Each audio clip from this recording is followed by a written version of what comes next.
Hello.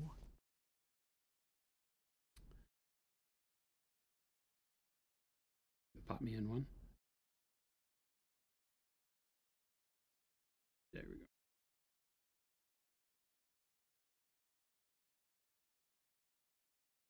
Does it look focused?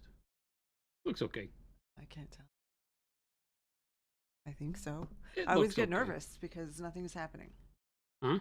I said I always get nervous when until something happens. Until what? In like chat or something. Oh. Is anybody there? Oh, there we go. Yeah. You're late. We're early. Maybe that's why. Early is on time is late. Hello.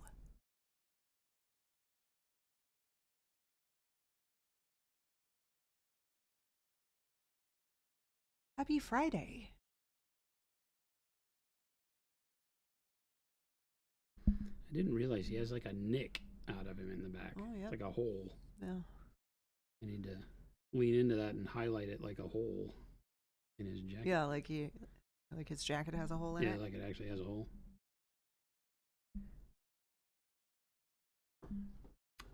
All right, all right. Look who decided to show up today. I mean, I like to look at it like, look who decided to grace you with their presence.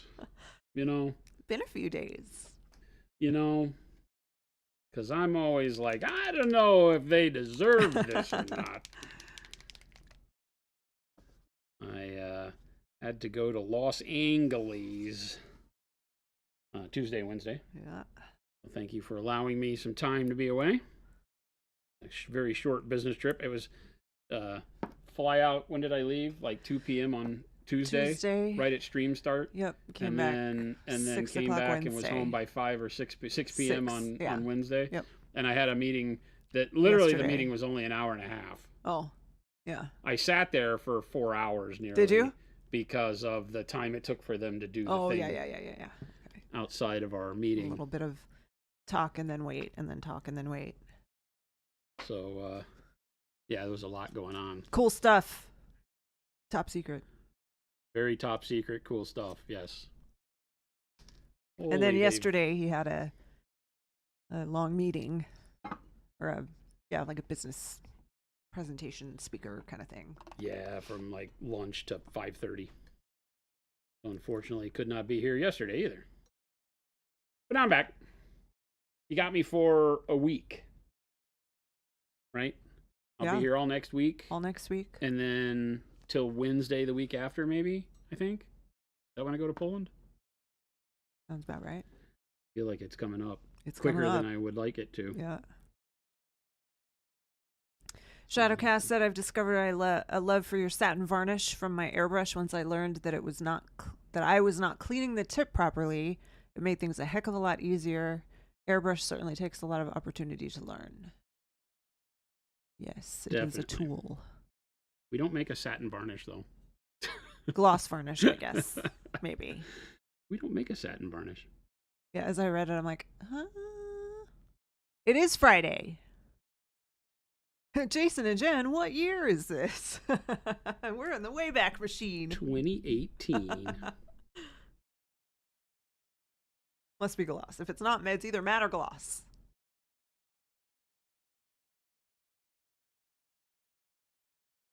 We get what you're saying, though. Plumpy Crunchy, did we just make your day then by telling you that it's Friday? Wait, it's Friday? You've been going the whole day without knowing it's Friday?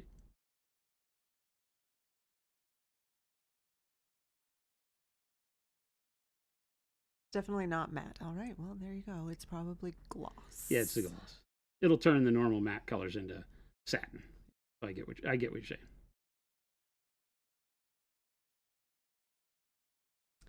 So we had Gabe and Christopher, Gabe and Jordan, holding things down while Jason was gone.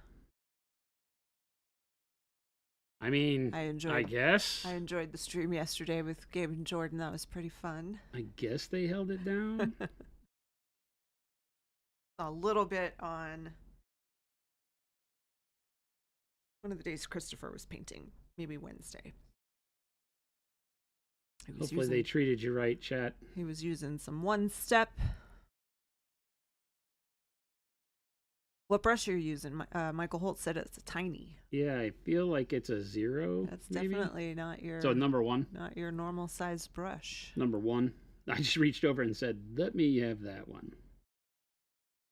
My brushes are all in disarray because these people they don't put things back. not put them back where they're supposed to go. So I'm like, I'll just take this one. It'll be fine.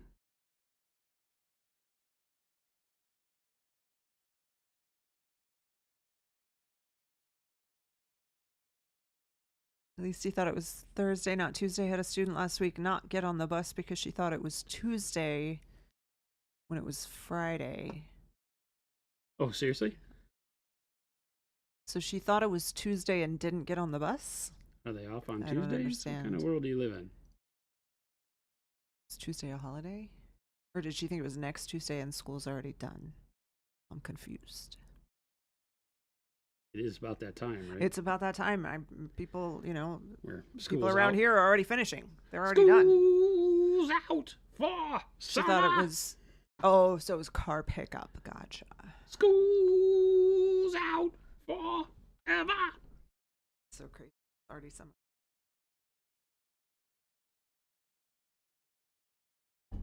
That timeline means nothing to me anymore. Which? The The school timeline? year.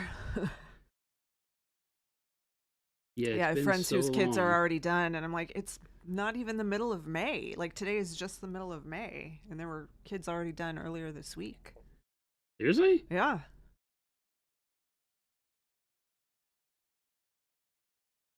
Sandwich Bro said, "Greetings, Mr. Jason. I was just coming in to say this metallic medium of yours has blown my mind. Awesome. My mom wanted a brass and black color scheme, and the medium let me make black metallic. Anything you Kudos. need. Yes. Very cool. Glad you are digging it. Oh, Shadowcast. Right as I decide to consider getting into 40K again, I get a check engine light in my car. What? Oh.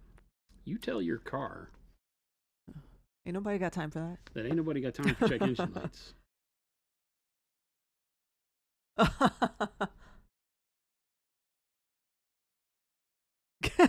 Papa Chicken, thank you.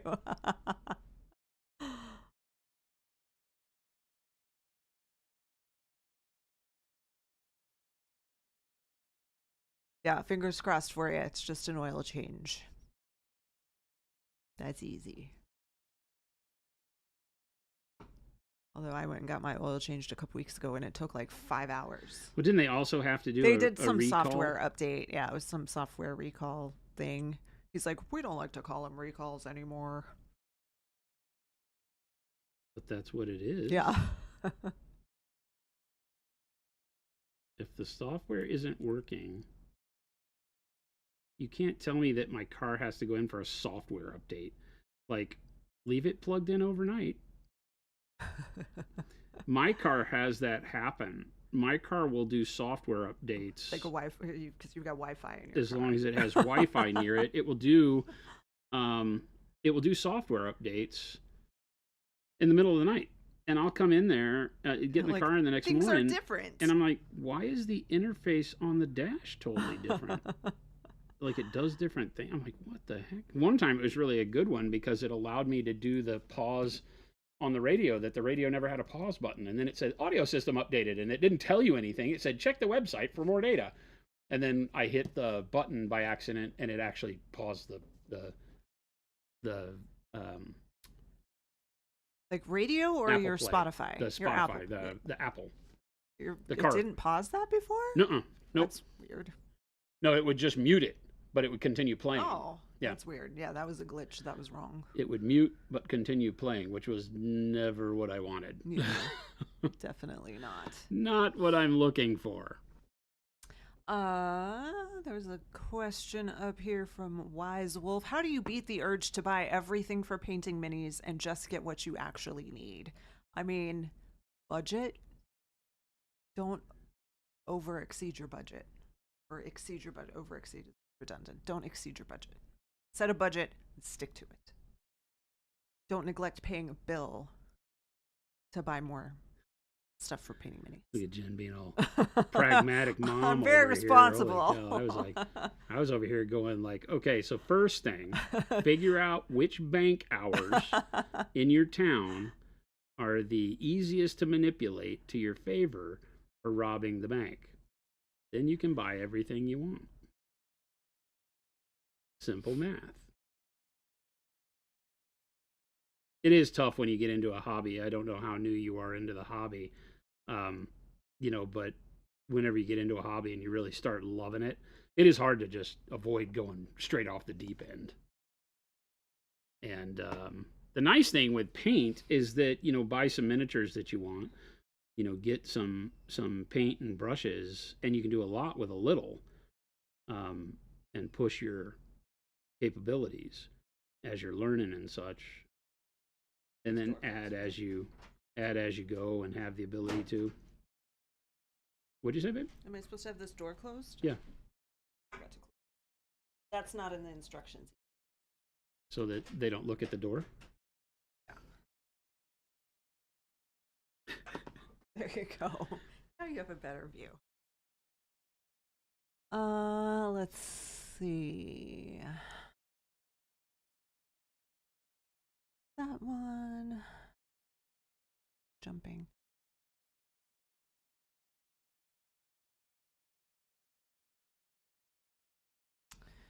There was someone. Here we go. Mr. Pink said, I'm excited, or so excited I'm being released from the hospital after I had spinal surgery on Tuesday. Oh my gosh. Hopefully you're feeling pretty good.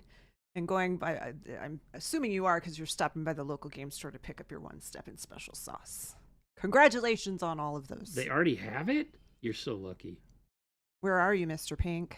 Might want to let chat know. Or not let chat know, depending. Because chat probably wants to live where you live.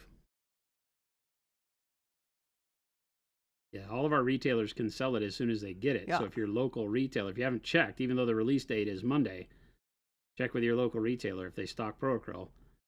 Awesome. Mr. Pink is feeling great and in Los Angeles, right next door. I just got back from there. He did. Well, Van Nuys, Burbank, Studio City area. North. I think I need to do this. Of LA. What's that? I'm just talking to myself and trying to figure out which screen to use. Can you try to maybe get us a little more in focus right here?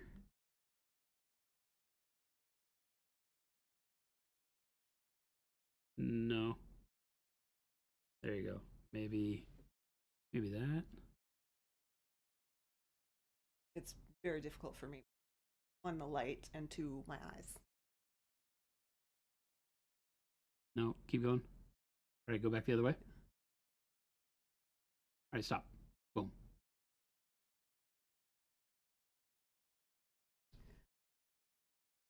Right. Glad the spinal surgery went good. Yeah. Were they fusing vertebrae and things like that? Ugh, ablation. Stuff wigs me out.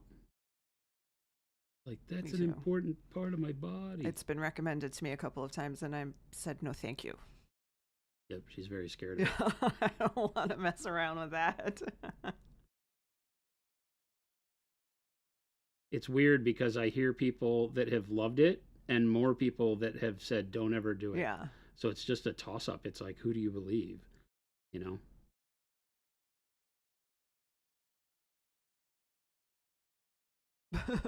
Budget? What's a budget? You know, the thing that tells you how much money you got. Not just the fact that there's still checks in the checkbook. Oh, I'm sorry. Nobody knows what a checkbook is. Yeah. Monument Jabe here. Said Bilbo. All right. There is a door there. There's a door right here. And it was just open until I closed it. Twisty Farmer said, is there a difference between the brush-on matte varnish and a rattle can matte varnish? Yes. One's brush-on and one's... The airbrush and the brush-on matte varnish that we have are going to be acrylics. that are, water-based like our paint, and will not be as strong as most rattle can mats, right? Like our rattle can mat is an acetone base, and so it has a heavier solvent and will give you more protection for your model than the brush-ons will. The brush-on, think of it like this: a brush-on varnish is more of a finish-only product, meaning that it will get the model to be shiny or matte depending on what you're using, gloss or matte varnish, and that's really it. It won't add any more protection really than another layer of paint or like a layer of primer, right? It's not really built for protective, it's built for finish, to give you the sheen that you want, and then you're kind of done, right? Whereas rattle can mats both do the sheen and the finish that you want, but also are typically heavier solvents that allow for a little bit more protection. They'll be like putting 3 additional coats of paint on or something like that. Need to get the little cuticle spot up here too. Panic Bomb, first attempt to pick up One Step at the FLGS this morning failed. Did they just not have it yet? You can call them. I would recommend calling them if it's before the official release date, just to be safe. The team is still shipping. Side Quest Kitchen, yours is ready for pickup in Albuquerque. Awesome. Nice. That's also right next door, just on the other side.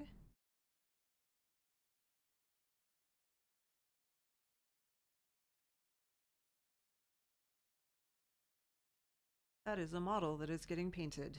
It is Dilbrock.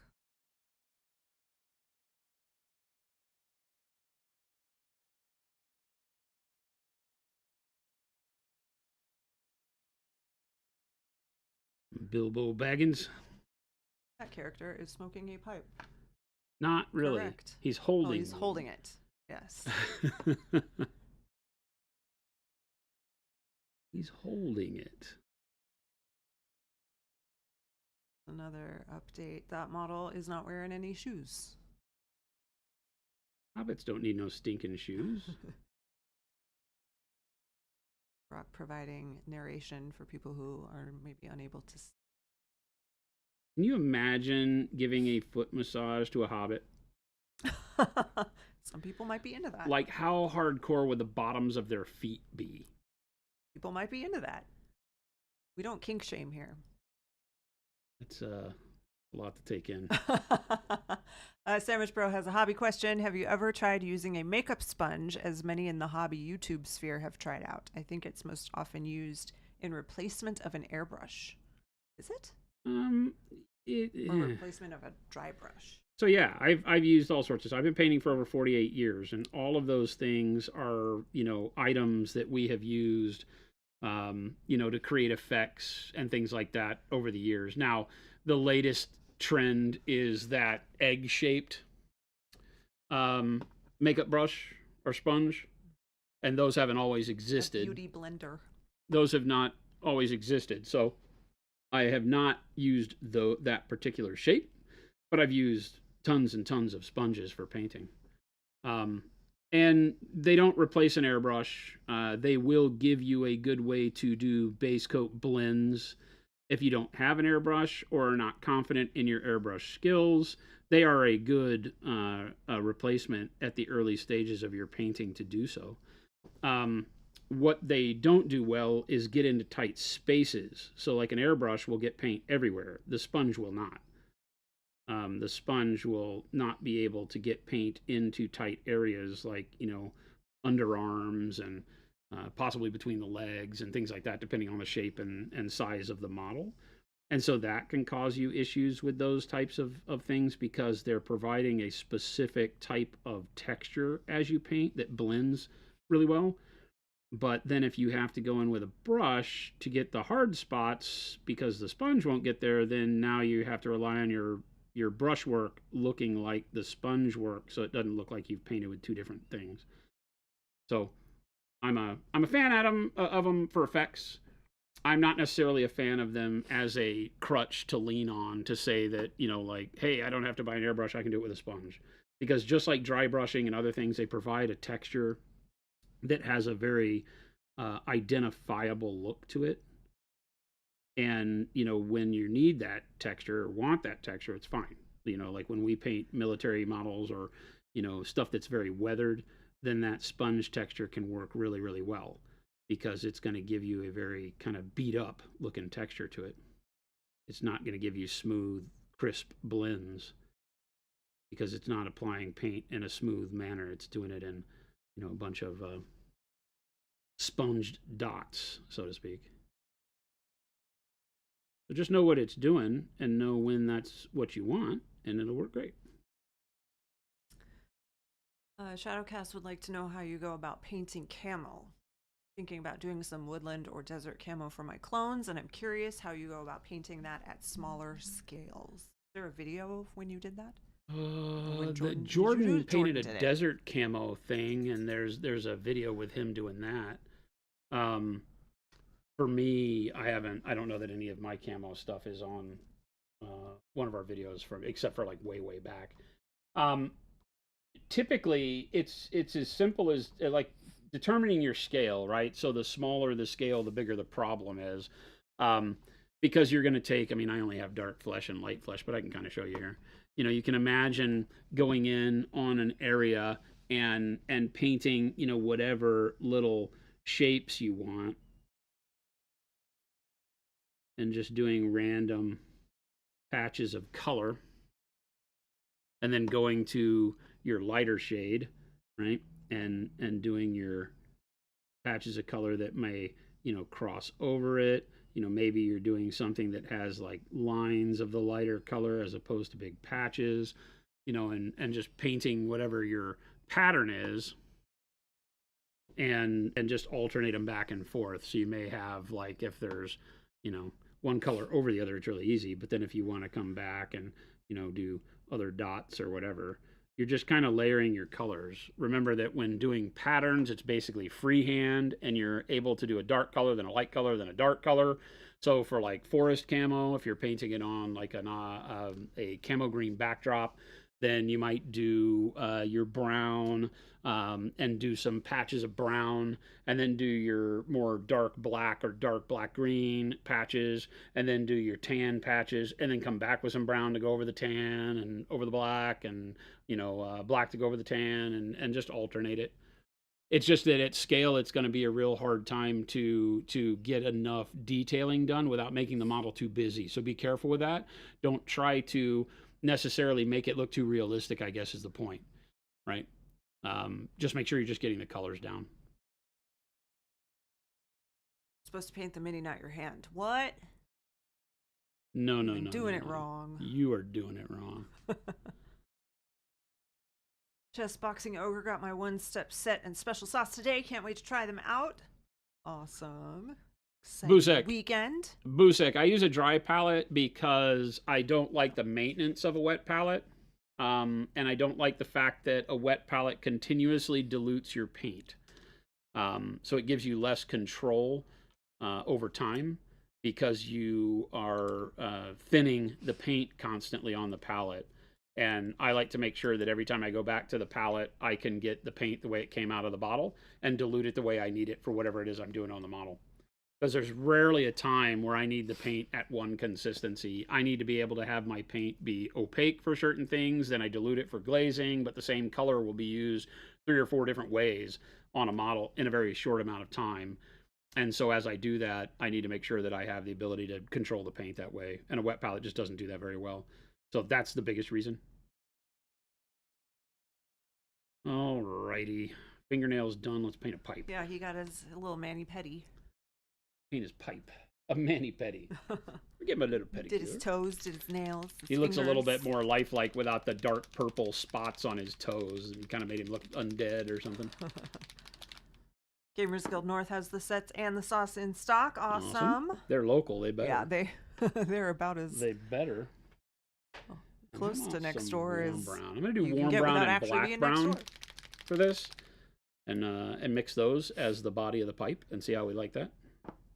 That'll probably need a highlight color as well, but we'll worry about that when we get there. Beefy Berkey would like to know if the Color Forge primers and varnish are similar to Monuments. Yes, not as matte. Not as matte. Our formulation, they allowed us the freedom to change their base formulation to make it more Monument. And you know me, I want everything as matte as possible. So our primers are more matte than theirs.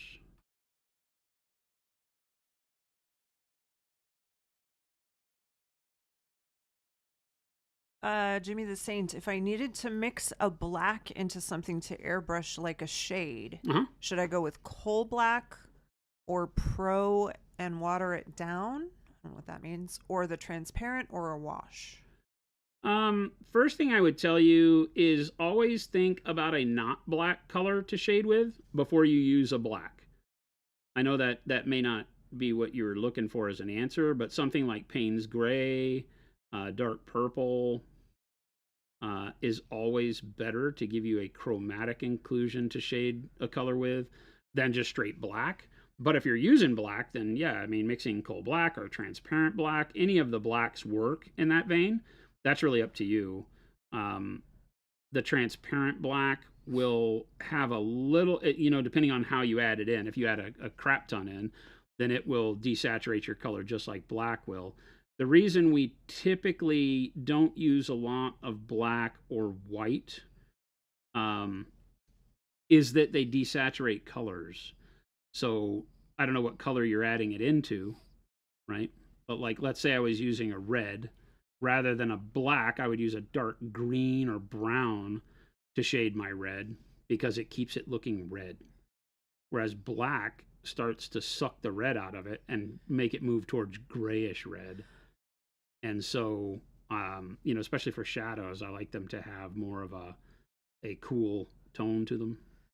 So to mix into a color, to basically mix into a Payne's Gray. So you have Payne's Gray and you're just darkening up Payne's Gray? Yeah, then transparent black is probably your best bet. I have satin black. I feel like the colors I used were desaturated. Yeah, like I said, the more you use black, the more you desaturate the color. I like Payne's Gray for that. Dark purple. They were great. Oh, Beefy Berkey, you're in Australia. You're able to get Color Forge in Australia, but not Monument, is what you're saying? Yeah, our sprays are not in Australia. No. Our sprays are U.S. only right now. Desaturated is like dull, less vibrant, maybe. Making it dull, yeah. Yeah, here, let's show you real quick. This is a good thing to talk about. Can you pull up the palette? Boom.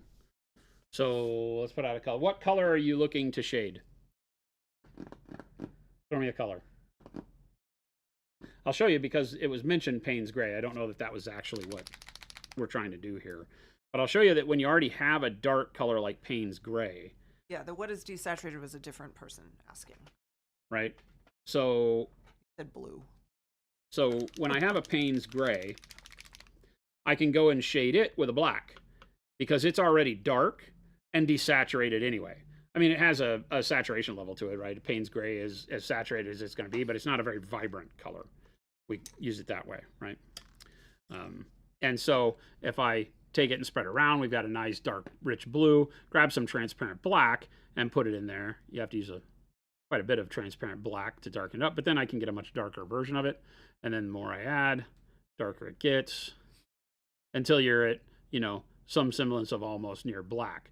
But because the transparent black inherits more of the color you mix it into, right, it'll give you that staging of shading and maintain the color. So I've got that blue that's maintained through there, okay?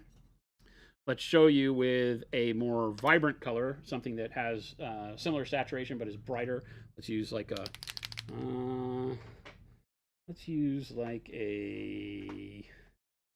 maybe Nova Orange. Right, something that is, I got a lot more punch to it, right? So if you were going in and wanting to shade a color like this, I'll show you first with the transparent black. Right, we'll pull a little bit of that. And notice how immediately it's a darker version of itself, but it's gray. You lost most of the orange. Okay, and that was with just a little bit of transparent black. Let's take that and instead grab this Payne's Gray, right, and mix it with the Payne's Gray. You'll notice, right, that we're darker, about the same shade level, but we've retained more of the orange, right? You can shade it, but with Payne's Gray, you do something along this level. You can use greens, browns, right? Like a warm brown that I have here would be really good because it's on hue with the orange anyway. So this is going to retain even more of the orange, but darken it up. Boom. So you can always do stuff like that. You mentioned a blue. So let's just take something like ultramarine blue.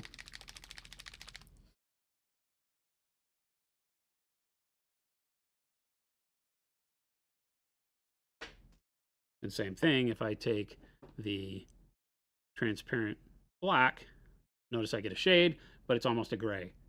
It almost looks like what we made with the Payne's Gray, right? Because the black took most of the blue away. Now, we do the same thing with the Payne's Gray, which is, in the hue of blue already. Then as we darken it up, we keep it more blue. See that? Similar values for your shadows, but keeps it on hue, strips it to gray. Same thing happens with white, right? When we add white to a color, it strips the color out of it, but brightens it. You would be better off with something like, in a case of a blue, like a white blue, something that's a fake blue. And with the orange, you'd want like a pale yellow or a bright pale yellow, right? That allows you to continue to make it feel like the color that it is, but still brighten it up to give you your highlights. You don't need white, you don't need black, because you're probably not trying to make it that dark or that bright. So a color just to the inside of those values works a lot better. Okay, you can go back.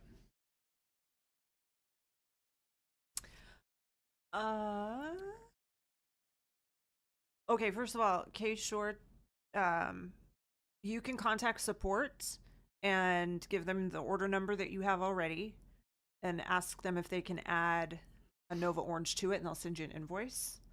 Do that soon. They're not on today. Today's their day off. But that way it'll be there Monday morning before they start shipping orders. Because if you placed an order today, it won't get shipped until maybe Monday. Danger Boy, you're saying you used a panel liner on a frameable to set it off of the background. You mean to go around the model to kind of outline it? Is that what you're asking? Payne's Gray is a color. Yeah, Payne's Gray is one of our colors. And we have it both in the liquid acrylic line and in the expert paste acrylics, the heavy bodies. It's probably one of the best shaders that you can get. That and dark purple are my go-to shaders for everything. There are other colors that I use too, that are like dark greens and things along the way. But when you're mixing to make colors darker, Payne's Gray is fantastic.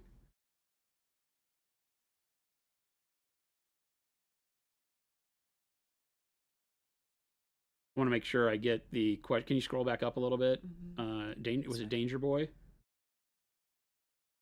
Danger Boy, yeah. Because the panel line, to understand what you're trying to do on the framables, to set, can you pop out one? To set the model apart, I don't really ever go in and paint anything specific to divide it from the background.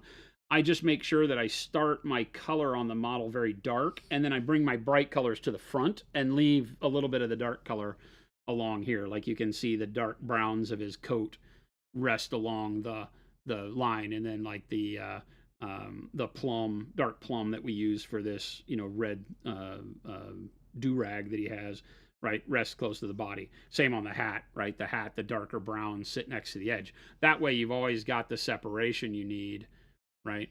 And then you just kind of work to make sure that your color that you're painting your background and the color of the model are different enough that you get some contrast that way too. That's the best way to do it. I don't know that, because you could take a dark color and try to paint it in there to make an outline, but you're not going to see that outline everywhere. Like, see, the hat curves back around, so I wouldn't see that there. It would be underneath, right? And so if I made it broad enough to actually outline it, could be cool if you did it like comic book style, and you painted it that way, there might be a really cool technique for that. But I think mainly I'm painting my dark base coats. You see me paint that way all the time. I paint with the coat would start with very dark brown, and then as I move to my brighter browns, I'm pulling them to the front of the model and leaving the dark colors in between. Same thing I do when I'm, between the belt and the pants. I paint the belt in a dark color, the pants in a dark color, and as I start brightening it up, I move it away from the place where they join, so it leaves me a dark line between the belt and the pants, but there's no action taken there. I didn't panel line it. Same thing with the folds in the jeans. It's not that I went back and put a wash on it or added anything to make those lines dark. I just didn't put bright colors in them off of my dark base coat. So that's the manner that I teach painting, because you'll have a lot better time with it. If, like, when you're doing the folds or the wrinkles in the hat, you start with a dark color, and then as you add your highlights, you just go away from the inside part of the deep part of the wrinkle, and then the wrinkle is automatically darker. So it's like a cheat code for making sure that by the time you put your brightest color on, you have all the contrast you need on the model.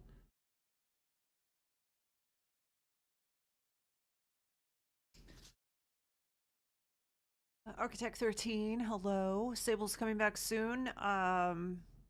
Yes. I don't think we have a date, but yes.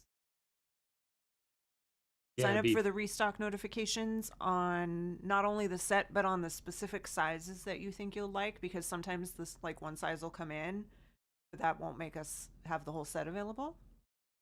But if you're like, I really want to try a size 2, sign up for that.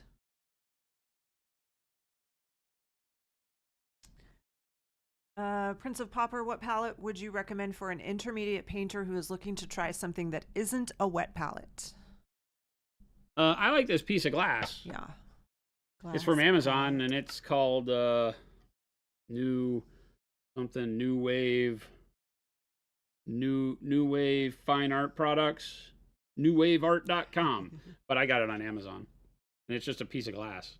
It's painted gray on the back, which is great because your colors look the way they're going to look on the model when they're on here.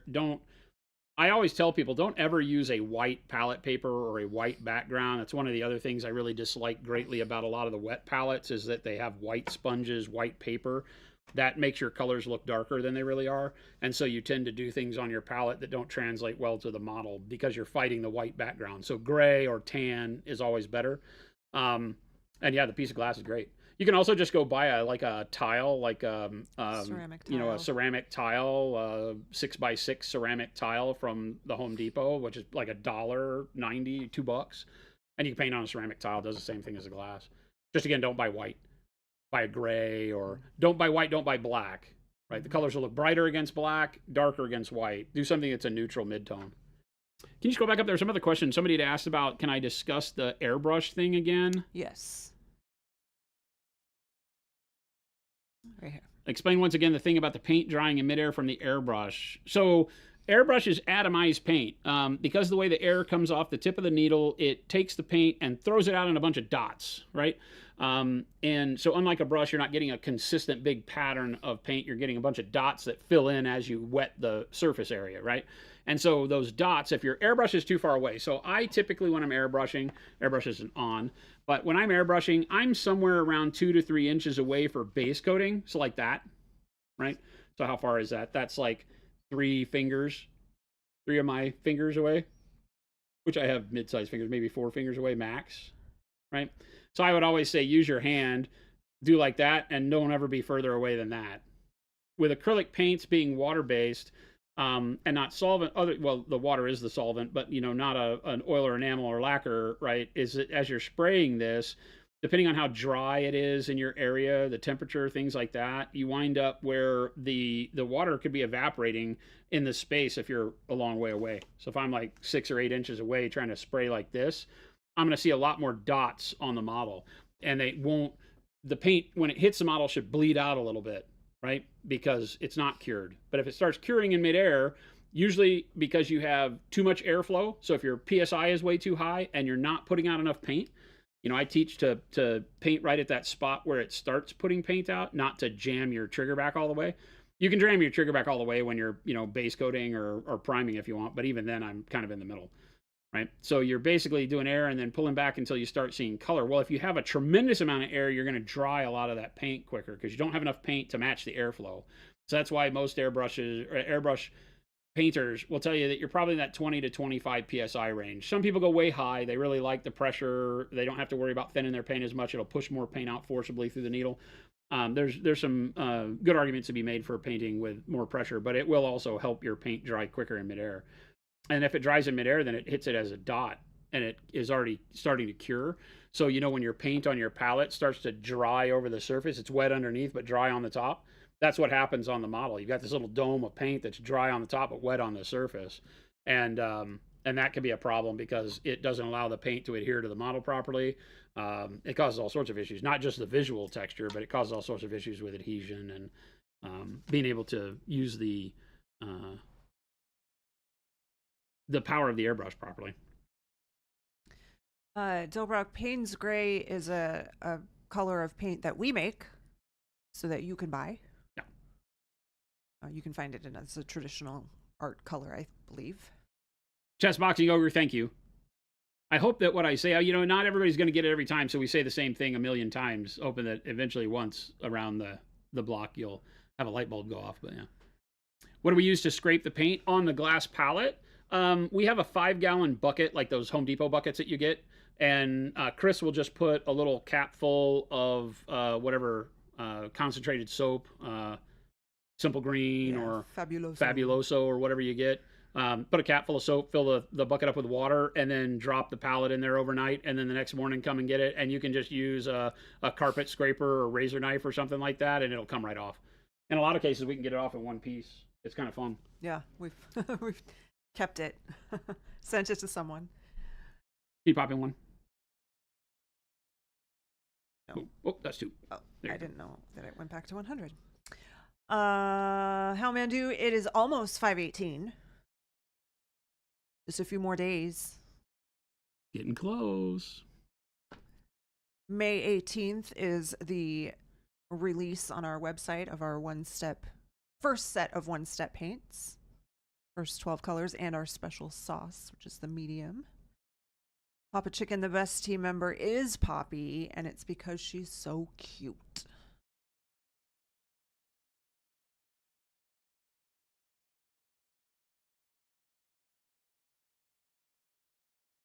Scorched Earth, I was wondering if you could please tell me what a good color workup would be for MCP lizard skin.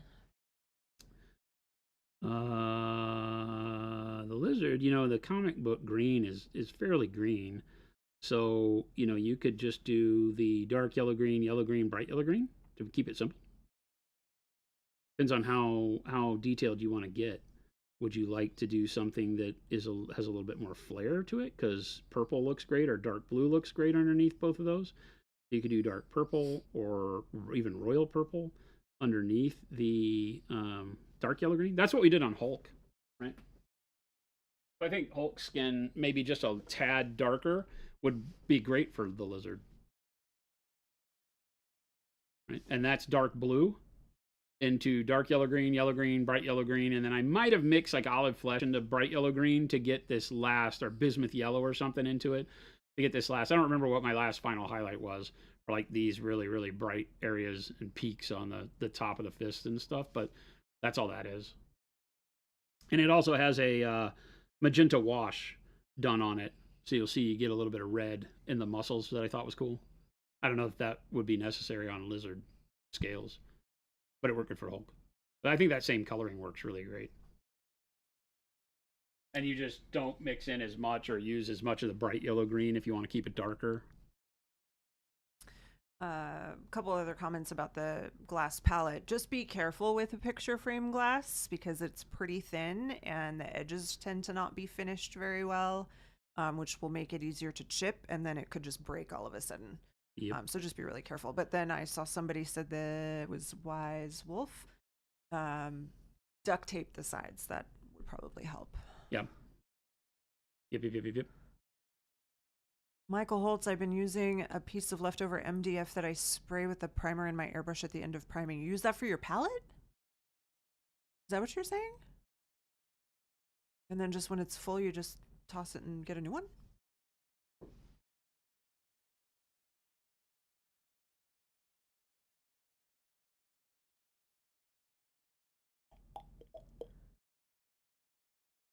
Oh, maybe Chris uses Dawn dish soap now. Scary Duck, you're coming to Nova? That'd be awesome.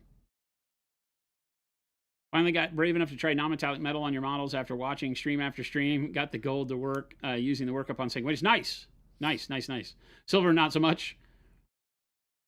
Anyway, you could go over it again. You mix Payne's gray and white blue in various gradients and added pure white to the brightest dots. We have the idea, so it's really just where do you place it, right?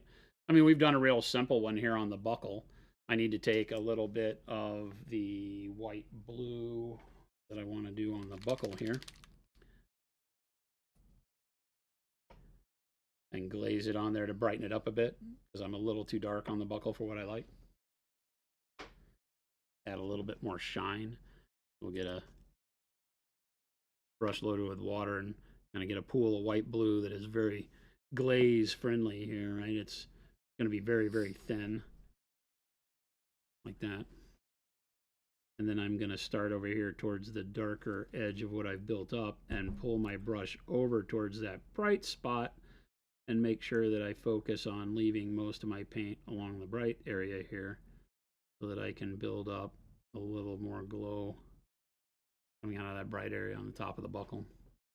And after each one of those layers dry, just kind of come in here and glaze a little bit more. And as I do it, I start extending my brightness over. But you've got the right idea, right? That Payne's gray, white, blue will get you a really good effect. That gives me a little bit more shine across the top of the buckle there that I want to. I'll put a little bit more on this upstroke on this side too. If you're having problems with it, gold, maybe I never say this 100%. It's not like gold's easier. I think gold registers with people more and feels like it works better because of how friendly the colors are. Because you're usually using like, burnt oranges, browns into your yellows, and you're not going to generate near as much contrast with them as where silver and steel are basically using white and black, right? You have a difference between Payne's gray and white blue, blue black and white blue, or pale yellow, or whatever you decide to do. You've seen me do a million of them. Right, there we go. That brightens that up a little bit and brings the light a little bit towards the top corner where our light source is. So I like that better. But when we look at it for how we do it, here's one that's done just in grays, right? And so it depends on the surface that you're painting, but build up a blend from dark to mid-tone and then put the bright on top of it. When you're only dealing with the Payne's gray and the white blue, or the the dark neutral gray and the neutral gray and bright neutral gray, the tendency is to blend it to where it gets too bright, and then you're trying to put a highlight on top of it and it doesn't work as well, right? So you can see like on the metal armor on all of these guys, there's way more darkness showing on this metal than there is brightness, right? On all of them, right? So the idea is to keep it in your mid and dark tones for most of the surface area so that bright spot that you put on really just becomes reflection. And then you blend your bright spot back into your mid-tones to make the surface and the volumes appear the way that you want to, right? So a little bit more blending on the top of the round knees and stuff. Percival! That owl did work. Dude, Percival the fifth, first of his name, is a drunken, cussing warrior that is not to be trifled with. Yeah, this is not how he's supposed to be. This is our own narrative. Yes. For good old Percival. I had this custom body pile made at scale to make him really small against them, and yeah, they're two separate things. So the he's part of some cute birds for D&D. They're not. He's not intended to be this way, and then this is a totally different deal that we made. Someone in chat will remember where he's from. I can't remember. F-Man said, I tuned in late. What was the green mix for Hulk? Dark blue as a base coat into dark yellow green, bright yellow green, and then I mix something like pale yellow olive flesh something like that into the bright yellow green for the end highlights.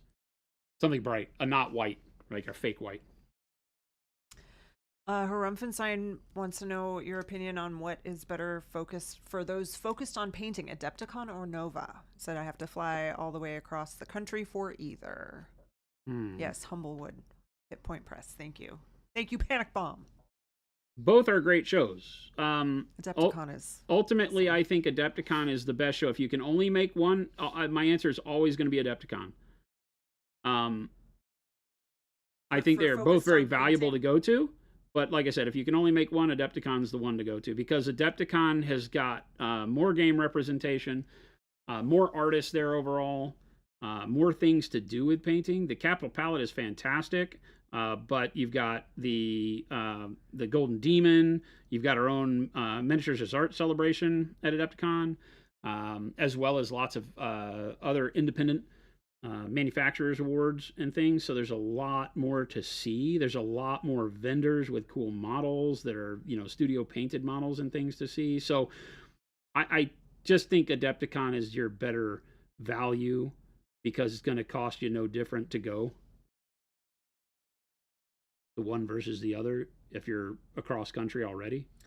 Rumpfenstein went to Adepticon this year. It was amazing, so I wanted to see if I was missing out focusing on that. No, not at all. It's so good. Adepticon's the best. There are some really great classes and stuff at Nova, but you're going to get very similar at Adepticon. So, like I said, if it's one that you want to go to, you could alternate year after year. That'd be great. Yeah. But again, I'm very biased, and I love the Nova team, but I have to be honest and say that my choice would always be Adepticon.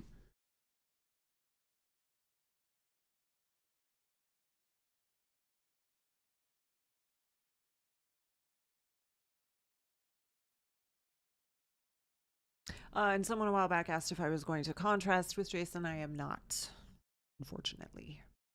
Not going to make it.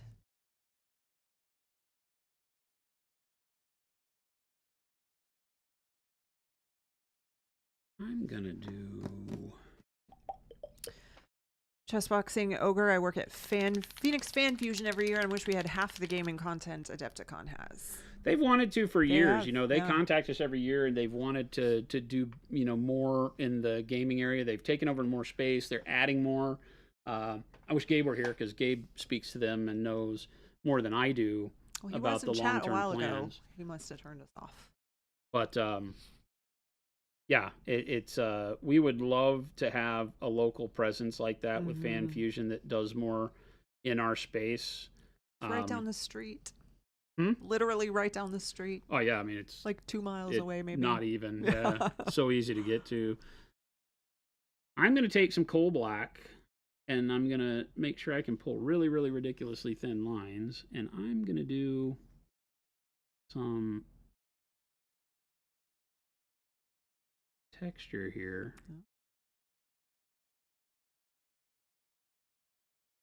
You want me to zoom in more? Yeah. So people can see what you're doing? Yeah. Oh, wow. Right. I don't want to make it like a corncob pipe, but, I want to give it like a little bit of texture.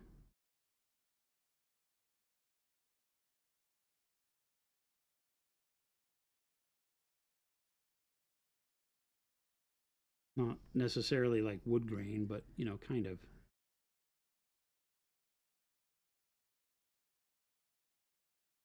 I think some of our team goes just to go as attendees. We, I believe, are not in town that weekend this year. For what? Fan Fusion. Oh, I don't remember what it is. I think it's the same weekend that we're in Flagstaff.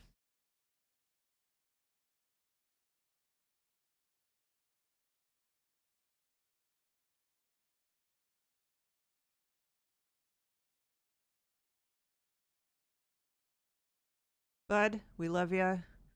Unfortunately, no.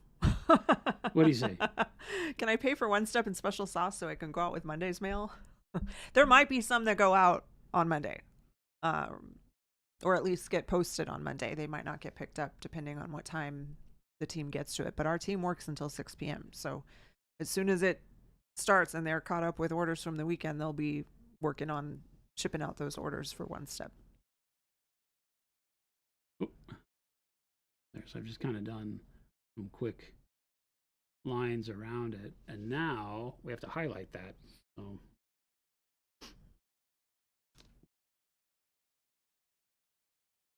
think warm brown was what we were using to mix into the black brown. I have not used pure warm brown on the pipe yet, so we'll use a little bit of pure warm brown.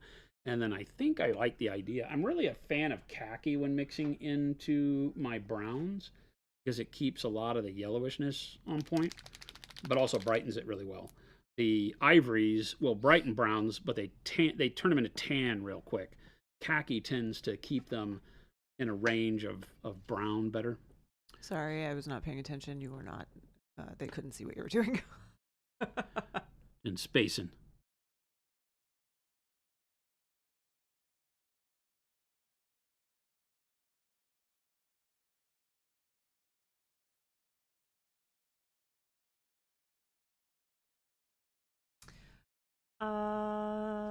Wise Wolf said, so far for paints, I have white and black primers and the Rogue Hobby set and titanium white and black because I enjoy the mixing. What are some other paints, mediums, or things you would recommend for a new painter as a complement or to expand that? Oh, wow. That's always the hardest question, right? Because paints, I think, are such a subjective thing. Yeah. As far as your color base, I always tell people that what's in our base set and expansion set 1 are great places to start. Good foundational colors. Yeah, great foundational colors. The whites, the blacks, the reds, the greens, the dark shades like dark purple, dark blue. You get a bunch of good skin tones, the black brown, shadow flesh, pale pink, pan flesh, right? So there's a lot in that to get you going. And then I really tell you, one of the reasons that on our site we do a deal where if you buy or you put 8 or more paints in your cart, you get the set price, right? 10% discount. And the reason for that is so that you can build your own set. I never know what colors you need as much as you do. I don't know what you're working on Army-wise. I don't know what your favorite colors are. I don't know what you already have. So remember that you can always do that. And I'm a big fan of things like, Payne's gray, dark purple, yellow ochre, pale yellow, white blue, right? Those types of colors that you're going to use a lot of the time because they're just great mixers. They're great shades, tints, the warm grays and neutral grays for tones. Those are where I always tell people you'll get the most bang for your buck. And then you're filling in with the colors of whatever it is you're painting at the time, right? So if you're going to paint a particular army, then you're going to put whatever the colors are for that army into play. And you can just do that as you go, right? If you're painting Imperial Fist, you're going to need some oranges and yellows. So that's my best take on that. Our jades and colors like that are fantastic. So Rash C. Bandiscoot. Yes, it is supposed to be one of the hobbits from the Rankin Bass Hobbit, Lord of the Rings. It's Bilbo. Jason is painting this as a Mother's Day gift for his mom because she loves hobbits. It's a direct take of the poster, the film poster that had Bilbo. He was in this exact pose. So it is a very well-known pose from that one. Frigid Phoenix, congratulations. Woo! Frigid got married. He got what a great day to check in. Thank you so much to both Jen and Jason for the very thoughtful card and gift for mine and Heather's wedding. Oh my God. Such an amazing treat to come home from our honeymoon. Love Monument Hobbies. This is just another amazing notches to Wyatt as Monument or nothing for me and my now wife. Yay! That is awesome. Congratulations. And oh my God, did Jen have fun making your wedding card? I made that card. She made that by hand. And that was awesome. She makes all of our employees' birthday cards by hand. I do. And has a blast and just knocks herself out every time. She does like watercolor and mixed media and all this crazy stuff that she'll do. and that one was really cool. She was like, I don't know what to do. I did this I don't know a lot Grogu. about Star Wars. She's like, I don't know what to do. And I was like, oh, you just have to put on it that this is the way. And she put it on there, and it was like, yep, that's it. That's all you need. Congrats, gang. Get some hearts in chat. Oh, it's one of her favorites. Awesome. Get some hearts in chat for Frigid Phoenix. Beautiful bride. They just got... They had a May the 4th. Newlyweds. May the 4th wedding. Yeah, on May the 4th. Monday, May the 4th, they got married. And I assume it was wonderful. What time on Monday do One Step Orders go live? Make sure you join our Discord. Join our Discord. Typically, it's around 10 a.m. local time here in Phoenix. So MST, 10 a.m. Same as Pacific right now. We always announce it, or we try to announce it if the team is ready. We try to announce it to our Discord, right? So you early. gang, early. You so get a head you start. have a little bit of a head start. Which chat do I type stuff in this one? The one next to that one. There you go. There's a link to our Discord. If you're not already a member of our Discord, you Join should definitely the join freaking us. Discord. All kinds of fun stuff going on there. Bearpaw said, Dad came back from getting milk and smokes. Welcome back. Thank you. I decided you guys weren't so bad after all. Super Bleeder wants to know Jason's opinion on magnetizing miniatures, especially larger models. Magnetizing what part? Are we talking about just magnetizing for transport, or you want to magnetize for weapons? What are you magnetizing for?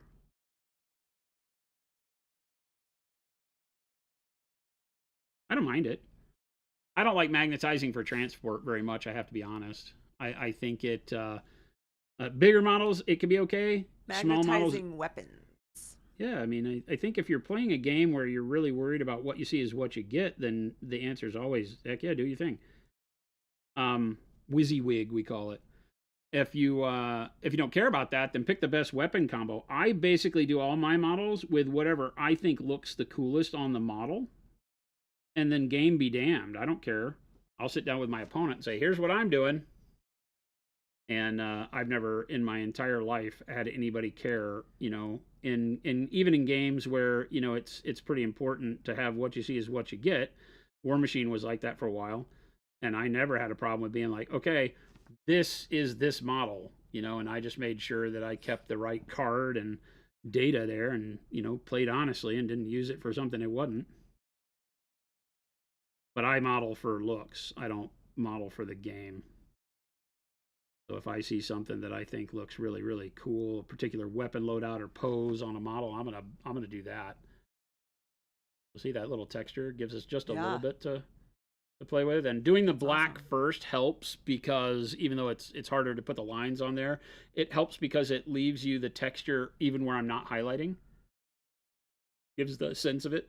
If you just do the texture where you're brightening it up and you're creating the texture with negative space of your base colors, then when you get outside your highlights, it goes away. So the black still leaves those lines even where I'm not highlighting it a little bit and leaves that texture in the shadows, which I think works. Jimmy the Saint just ran over to the local shop, picked up transparent black and some dark purple. That must be super local. That was really fast. Yeah, no kidding. Wow. That's awesome. I'm just adding more and more as we go, just more and more khaki into my warm brown.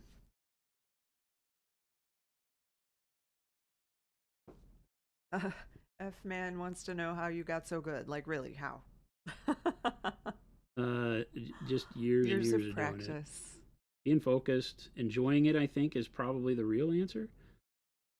I never let myself get burned out. I found that the times where I'm not very happy with my work are the times where I am the least happy painting in general. Right? So there's a component of it to just stay enthused and painting things you like. Don't be afraid to put a model to the side if you're not digging it at the time. You guys see me do that a lot. Much to your frustration sometimes. People are like, wait, I want to see you finish that model. And I'm like, yeah, I'm kind of done painting that thing. Bogus Mage. Gabe is working on merch. Frigid Phoenix wants to know if there's a time frame for the restock on the Evo. Soon. Soon. Production, I think, is completed. So we're just waiting on shipment notification and receiving and all that stuff. So we're at that stage where it should be imminent.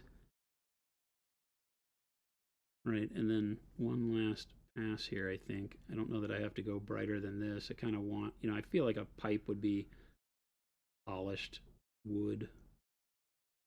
Or maybe not polished, but by holding it in your hand all the time, it's going to polish. I'm assuming that hobbits have hand oil.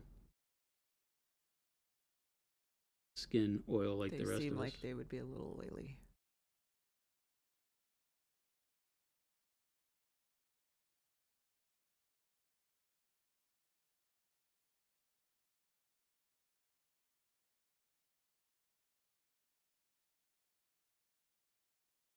Oh, Frigid Phoenix is perfect for that.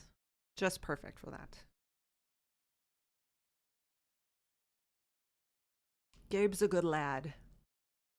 He's all right.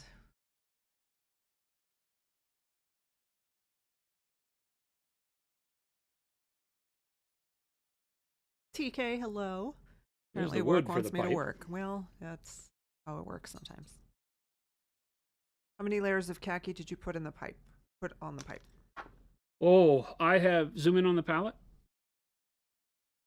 If you look at the palette, I did the warm brown and the khaki once, twice, 3 times, 4 times. I think 4 times.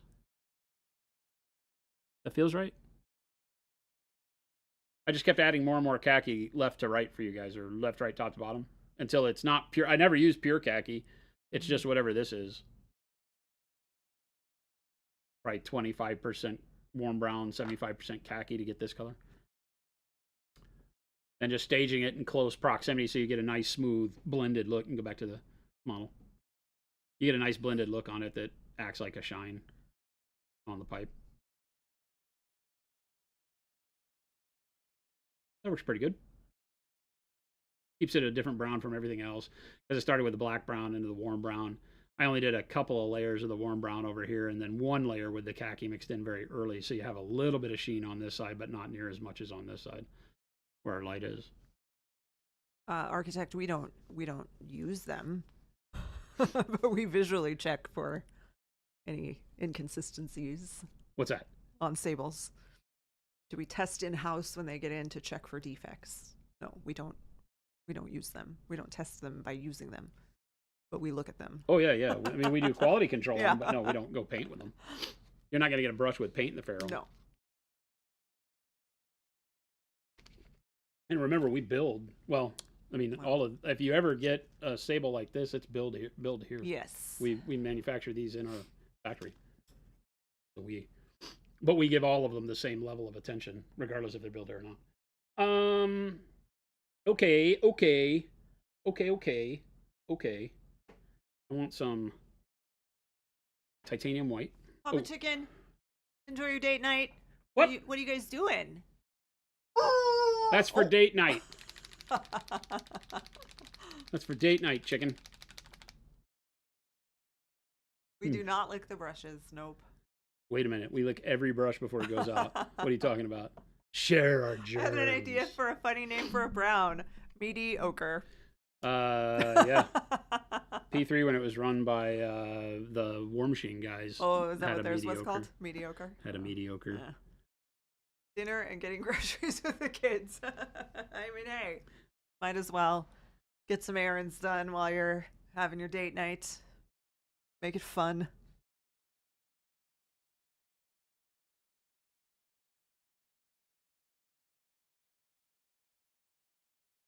Chris personally kisses each brush before it leaves HQ. Cannot confirm that. Gross. Chris is on a little vacay right now. He's on a boat. He's on a boat. We won't sing that song because it's not family friendly. Is it tacky? I thought that was boats and hoes. Well, there's that too, but I'm on a boat is... Same thing? No, it's a different song.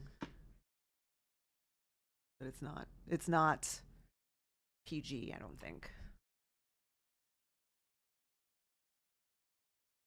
So you got a little bit of a rotating crew filling in for him while he's gone. Who's do you know who's going to be here Monday with you? I believe it's Philip. Oh, Philip. His big send-off. Looking to see new guy Phil. And then Gabe will be here Tuesday and Wednesday, and I will be here Thursday and Friday. 2 days with you next week. Yep. Oh my God! Did I get a vote in this? Nope. Oh my God! Decisions are made without you. Oh my God! And then you guys are stuck with me on Fridays from here on out.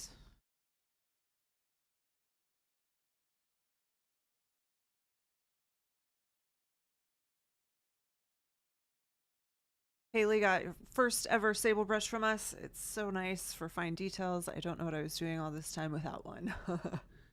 They're great. Since we started making them here, I've been using more and more as I've been going through and testing and doing QA and talking with the production team on our process and all of that. And I'm largely a synthetic guy. I prefer synthetic brushes. I do too. Because of their snap.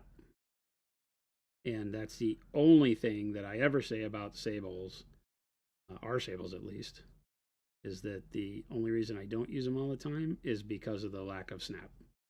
When you're used to a synthetic, there just is no comparison. All right, so I've filled in the inside of this with titanium white, just a little bit of water on my brush, and then I painted up the sides because you can see it has a depth to it. I painted up the sides and then a little bit over the lip here as well, so that it'll look like there's a little bit of a glow at the lip of the pipe. And now we will go in and... F-Man, yes, Kyle will be at UK Games Expo. I have a little bit of black. You'll see him in the Color Forge booth for a bit, and in the Wayland Games Wayland booth Games for a bit. He's the one who looks like Fred Durst, so you can't miss him. And Chaos Angel, you'd think this was Lil Billy's greatest dream, but oddly enough, he hasn't been around without Chris. I think he secretly likes Chris the best. Lil Billy hadn't been here? No. What?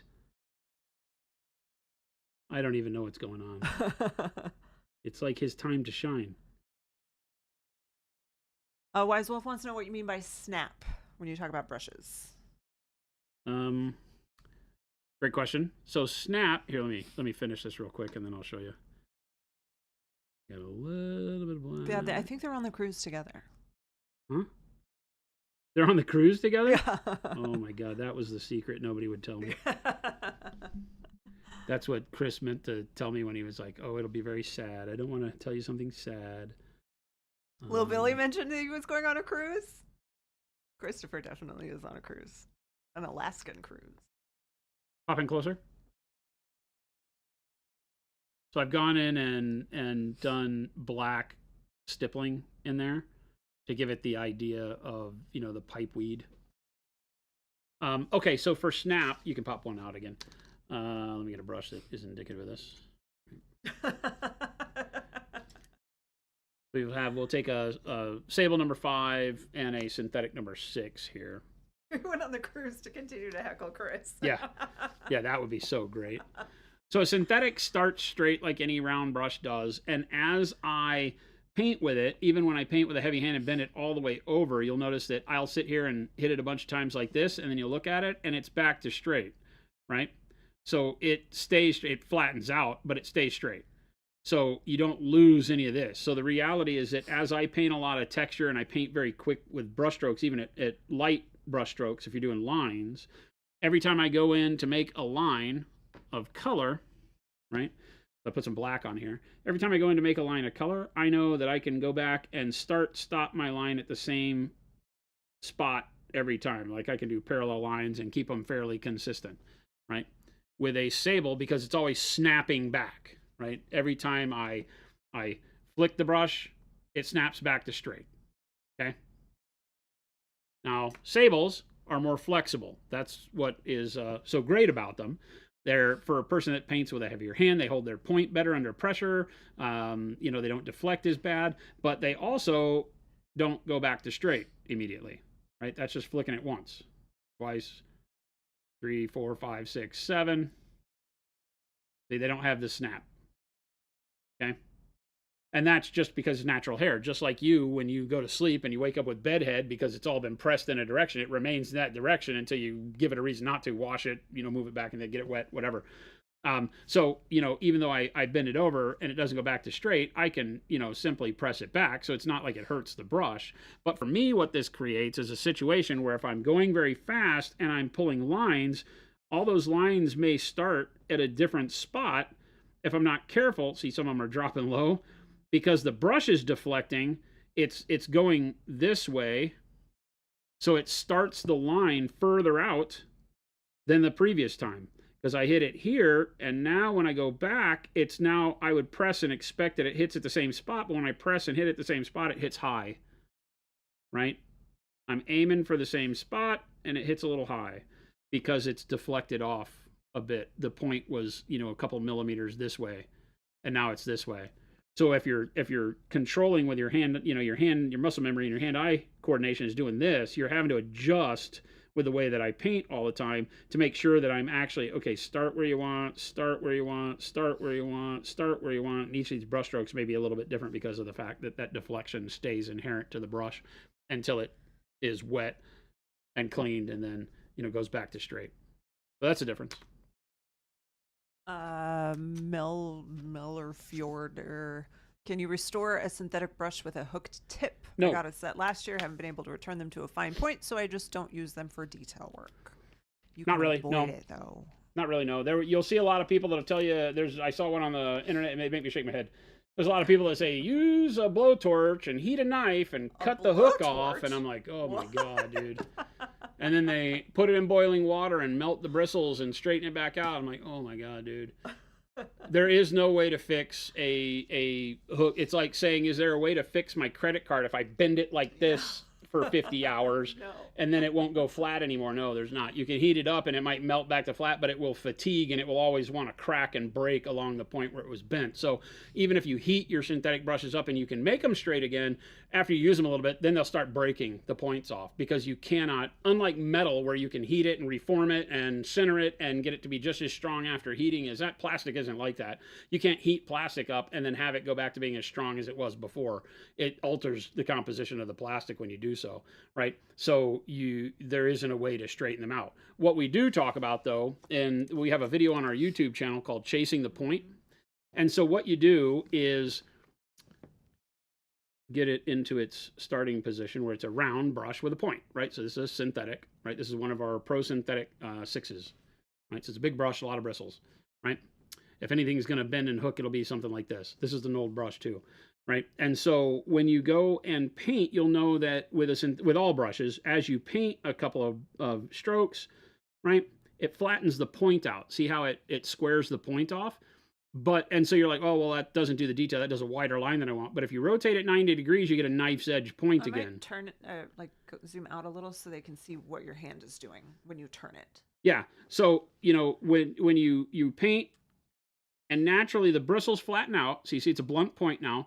But now rotate it 90 degrees, and you get a knife's edge. And then you paint with that knife's edge for your detail again until that tip blunts out. This is for sables too, but it really helps synthetics because now you're painting this way, which would cause the bend to want to be that way. But it flattens out and then you rotate it 90 degrees, get your point back, paint with it that way, and now it's bending in a different direction. So because you're bending it in every direction because you're continually rotating, and if you get good at this, this just happens naturally because you're going to be painting, you're going to notice, oh, that's going to pull a thicker line than I want, you're going to rotate it around. Before I go and pull any brush stroke, you'll notice if you pay close attention, and sometimes it's pop in, right, you won't be able to notice as much because you can't really see the brush rotate because you can't always see the lettering in the frame. But if you'll notice, like, just to keep it out over here, and let me flatten it out a little bit, right? If I were going to go paint with this, if I wanted a detailed stroke, before I even touch the model, I line the brush up and get it the way I want to, like this, and get the tip that I need aligned, and then I hit it on the model a couple of times, boom, boom, boom, boom, boom, And then before I hit it again, I come over here and rotate it again. So I'm constantly doing that. And that makes my synthetics last god near forever. This is one of my favorite tips of all time. It literally is, it's noticeable on how long it makes your brush last immediately. If you've had a set of synthetics or a synthetic brush go bad, paint like this, and you'll notice immediately that it's like, oh my God, this synthetic has lasted longer than any I've ever used. Now, there are just bad brushes. So you might get a hold of like a $5 for 20 brushes at Walmart. I can't guarantee that anything's going to save them. They're just garbage, nylon brushes. Don't buy synthetic brushes that have white bristles, number one. Don't ever buy them unless you just want disposable throwaways. You don't want nylon bristle brushes. So, but that tip will save you a tremendous amount of time. No brush is meant to last forever. They're all disposable. But that'll help it elongate its life. Aptifine Painting, hello. Hey, Activine. Welcome in. Welcome. Yes, right. I am back. I'm going to be here on Fridays now. So beware. And a couple of people asked if I would be painting. So yes, at some point I will. Maybe next week because I'm here 2 days. Fluoro red.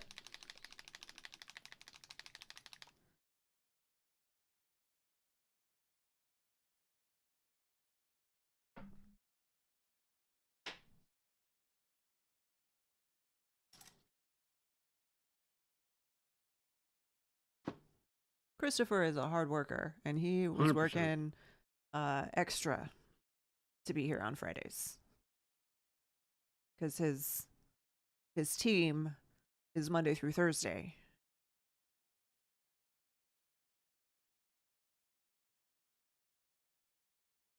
Aptifine bags will be back soon. They're not in stock yet, but they're coming soon.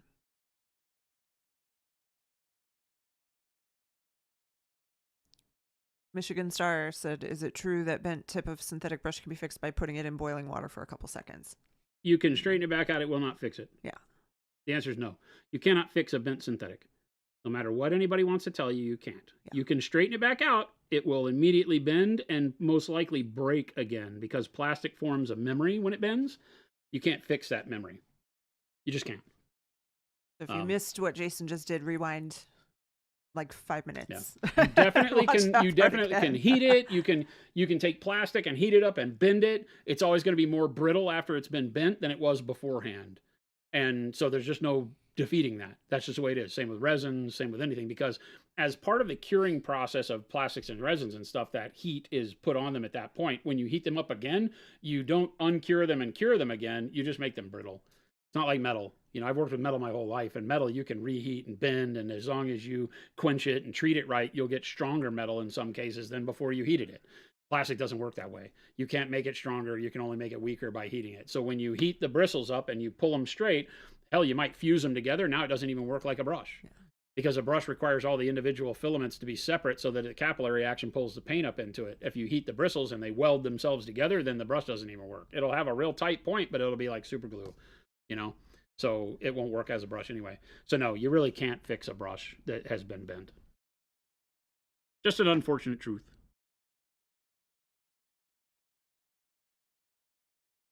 Do like I just said. Make sure that you chase the point. Do it with all your brushes, not just your synthetics. Do it with your sables too.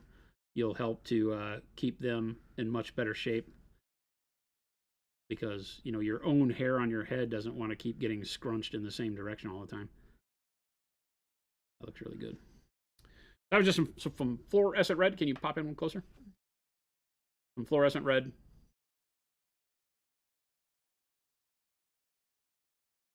Now we're going to go back to the white. Oh, I need more white. Right? She's going to love this. Oh, yeah. I think she already does. I don't know if she's here today. She was going to tune in today. She was going to tune in on Wednesday, but she forgot I was going to L.A. Oh. Or Tuesday. Forgot I was in L.A.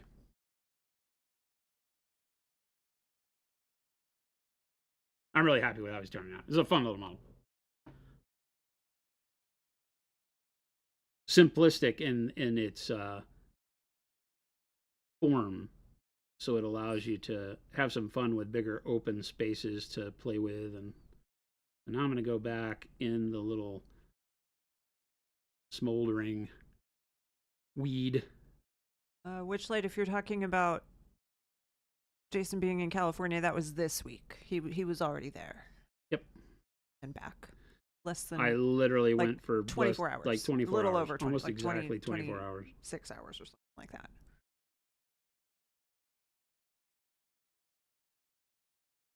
Actually, no, it probably would be 24, right? Because you got there at about 4 and then you left there at about 4. Yeah, I was only there for 24 hours. It is Bilbo.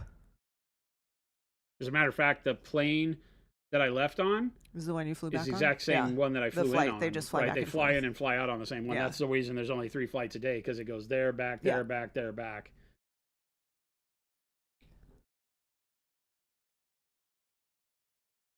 Yeah, Jason will be around next week. We'll all be around next week. Except for Chris. Except for Chris. That explains why I feel sadder in LA now.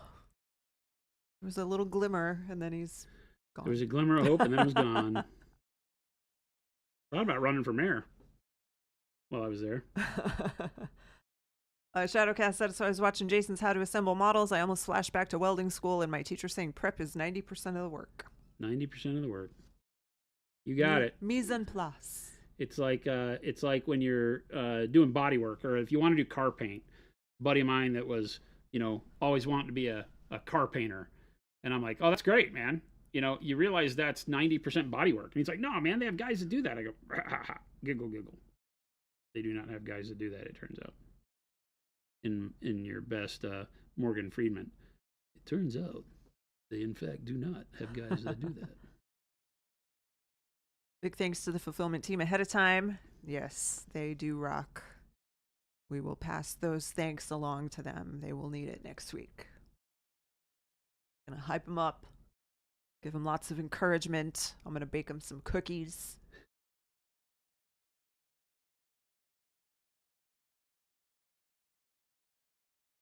Okay, so got the red fluorescent down. Give us that red glow. Now we're going to do orange fluorescent over the top of the red. I've put the white back over it. So one thing to note is that when you're doing flame, OSL, anything like that, being able to alternate back to opaque white is a huge function of making it look right. So using translucent colors like the fluorescent red, fluorescent orange, or just your transparent red, transparent orange will work great here too. I just don't really use the fluorescence enough, so we're using the fluorescence. And paint it white, then put the color down, especially when using the fluorescence. It'll brighten that and give it a lot of punch. Then go back over it with white so that you can put your next color down. And in this case, because I want this smoldering color, go to orange. And then at the end, we can put a little bit of yellow right in the middle of it.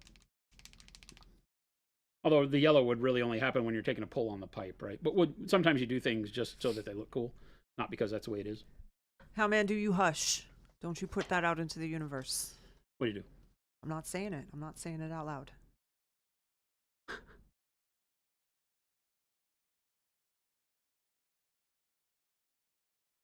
I think you could literally put a fish as your mayor and get better than what you've had. So,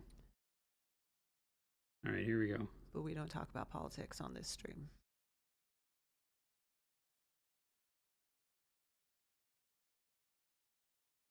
This is just a little bit of water on the brush. The fluorescents are already very see-through.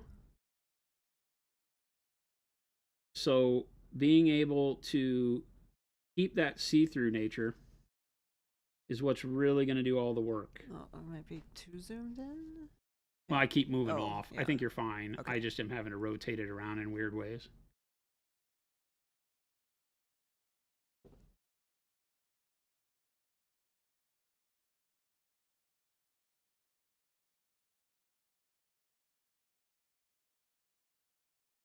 And I don't mind if a little bit gets outside the lines around the rim here. It isn't, because they're so translucent anyway, it's not going to do much to cause a problem other than make it look like there's a little bit of a faint glow around the rim anyway. How man do? How about if we give it to you right now? Thank you for your order.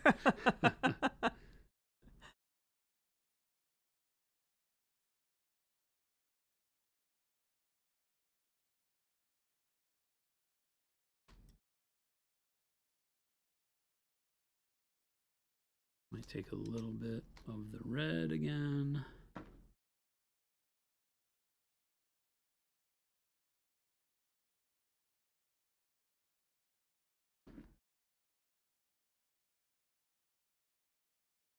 Trying to get the side wall here of the pipe.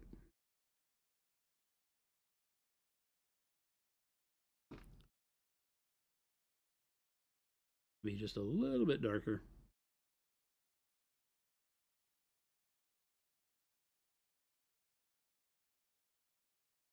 Without darkening the rim around the top, although I can just paint it white again if I need to.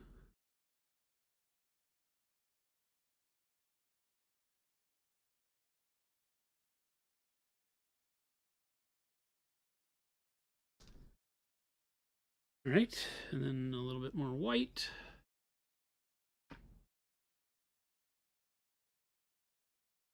And right just in the middle area, I guess.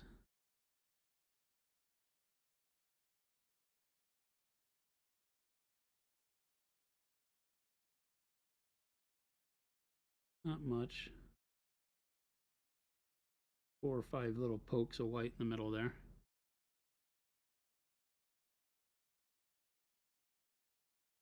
And then I can do just a hair around the edge here, like in a couple of spots. Not much. Maybe right there. Hey, Schmidt, hello. Happy Friday to you. Maybe like here. Poke a little dot on there. Hey, T. Schmidt. And again, maybe a small poke right here.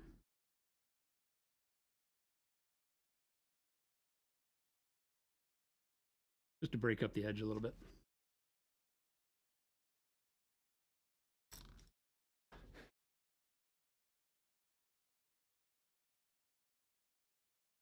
And for this one, I'm going to use transparent yellow.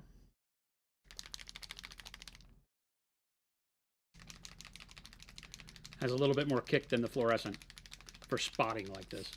As a salamander main, this is the lava tutorial I've been looking for in pipe form. Nice. Yeah, if you're doing a lot of flame and things like that, you can use this same general idea on just about anything. This is a very simplistic method. And then again, I'm just going to take everywhere where I hit that white. So I'm not going to be as liberal with it as I was with the other colors. Here, I'm just going to hit it right where I have those little white spots.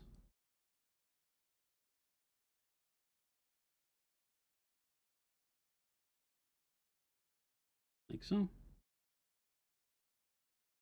So it leaves the rest of it in that red-orange. Decathect, he's on vacation. Sorry. Maybe Jason will sing it for you. What's that? The Bilbo song. Sid, what happened to the camera guy that sings the Bilbo song? We need some Bilbo song. No. I refuse. I refuse. I'm thinking maybe just a little bit of flesh wash in there. Roadside Miniatures said, I'm getting ready to attempt a type of OSL I've never tried before. I've got this weird mix of excited and nervous going all at once. Okay. I've never tried to do an OSL where the light source is part of the base and projecting light onto the model. Okay. Yeah, so you're having to highlight the underside, right?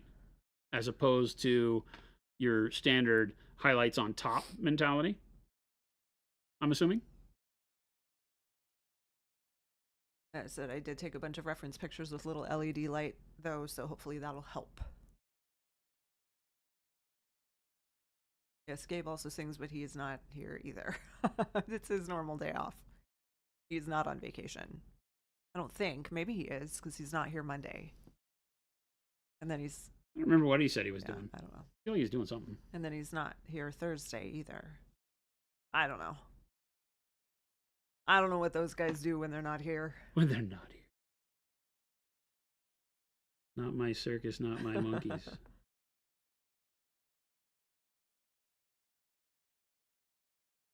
I don't believe Gabe is on the cruise. No. Said yes, the light source will be a book that is about waist high on the model and projecting light up into the model. And projecting light up into the So like they're model. opening a book and it's Yeah.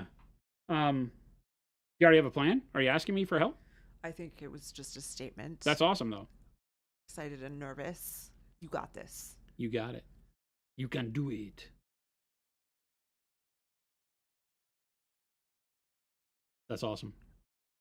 Yeah, I typically, when I'm doing things like that, will um, like if it's a book at waist height, if I can, I'll leave the book off, and then I'll airbrush the transparent white or white up from where the book would be onto the model to set my light, then glue the book on, and then do all my coloration of light out of the book that way. That's a good point, Panic Bomb. How did Gabe get release day off? Well, that yeah, he shouldn't have, but you know, hindsight's a Yeah. We might have to revoke that day off. A lot of times we don't know. Yeah, we don't. You know, a lot of guys he probably ask put the for, request in a lot of the time team ago, ask for and their days off long before we tell them to we have a put plan. it in as early as they can so we can adjust if we need to. But Gabe's the only one that does what he does. So. All right. I likey. Then we need to take, I think I was using khaki. Whereas I said, I mean, I'll take any kind of tips and tricks advice, but I was just going to give it the old college try. Good. I like to hear it.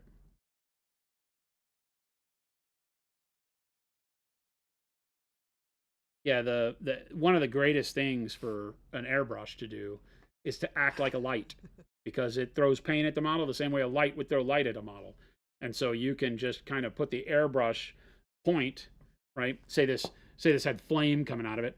I could literally take the airbrush and put it right where the pipe was, and I can use it as the light source, and I could just kind of spritz white from everywhere the top of the pipe could see back towards him, and then you would get your light set up, right? So there's a great way to play with things that way and be able to create your OSL by just put the airbrush right where the light would be, and then spray everywhere. Think in terms of, because if there's a light, if there were a flame coming up out of here, if he was holding a candle instead, and so there's a little lick of flame up here, that flame can go 360 degrees in a sphere, right? Around where the flame is. So you have to look at it and say, okay, like I will sometimes take a brush, and if the brush were, right where the ferrule is as your light source, it can hit here, right? It can't really hit much further down than that because the edge of the pipe starts blocking it. But from like here all the way up around where there's nothing on the model, and then so over here where there's nothing. But it would light like the back of this handle because the light could hit there, right? And so you start looking at all of that. You might just for giggles, you might brighten the tips of his fingers up just for the dynamic nature of it.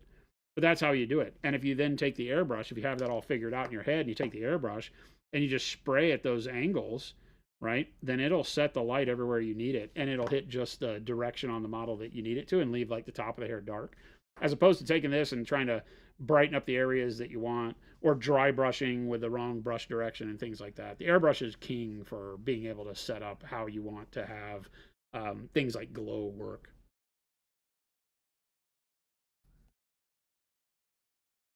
Yeah, this one, the eyes are pretty big. You can't just not paint them. No, they're big. The big cartoon eyes. Yeah.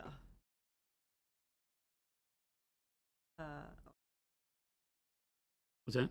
I was like, you're not at all on camera, but no, you're not painting. painting yet. I'm not painting. I'm mixing some color up.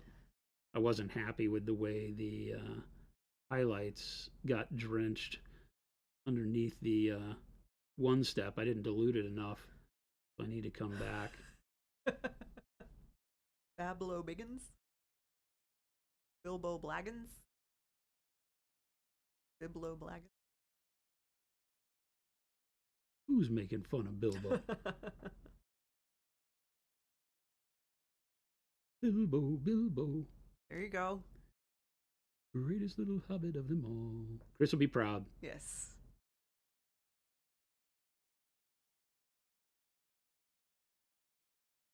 Somebody's got to carry the torch. Or as Chris says, somebody's got to steer the Dutchman. You're the what? The Dutchman. Somebody's got to captain the Dutchman. Always says that. I don't know what we have to do with the Dutchman, but... Blas Pro Baggins? Braggins?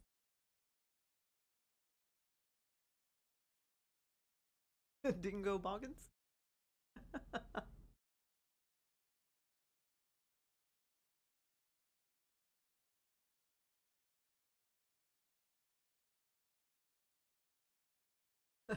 Bingo bango.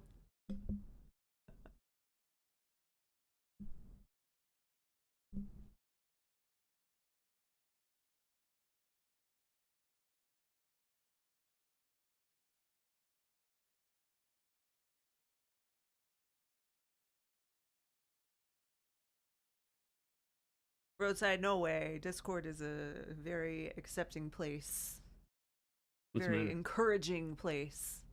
Roadside said, I'll post in the Discord so you can laugh at my feeble attempts to be cool. And said, I kid, I love hanging out in here. I learn a ridiculous amount of stuff from here that has vastly improved my painting in a short time. Heck yeah, glad to hear it. And is a pretty okay teacher. I'm okay. As Chris says, you're just okay. He's all right. You're into that sort of You're thing. into that. This coming from the woman that spent how many years of your life? 11 years of your life with me? Yeah. So I'm more than okay, I guess. Yeah. Either that or it's shame on you. Bagaboom, bada bill. What? What are you knuckleheads talking about? You are not making fun of my boy Bilbo. Best name ever.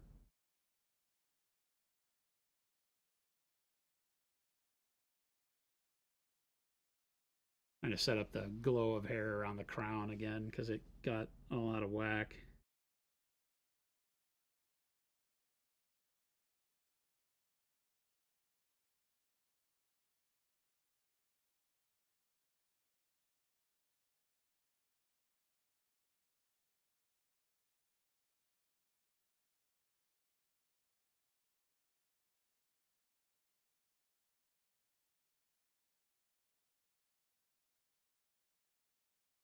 Oh, After Fine said, I'm slowly getting back to painting. I do wonder how my minis are in the display case that was in that fire in the game shop. We heard about that fire. Oh my Were gosh. you the one telling us about that fire?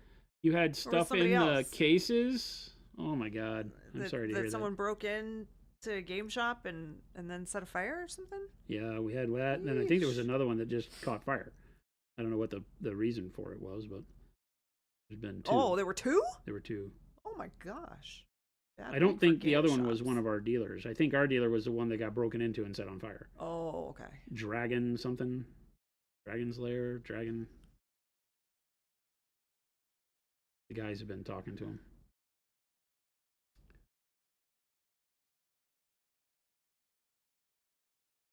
All right. I like that. Dragonfire Games. Is that the same one? Dragonfire.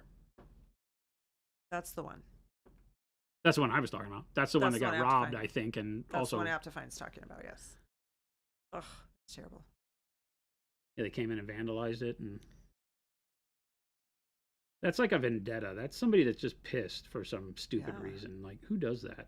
Well, who does a lot of things? Question of the day. Question of the week. The month.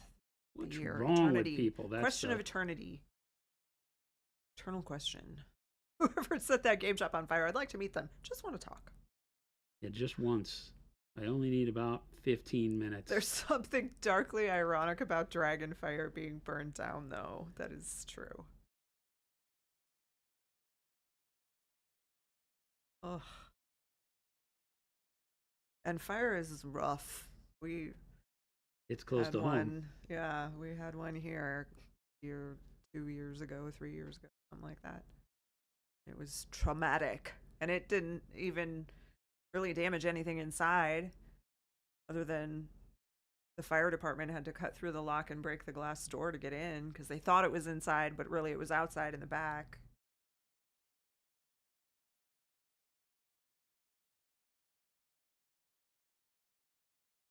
So it did damage a whole lot of Evo bags.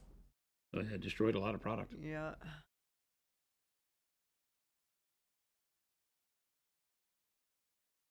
Wouldn't wish that on anybody.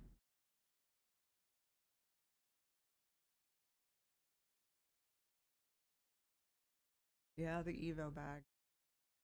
This was a long time ago. That's not why they're out of stock now.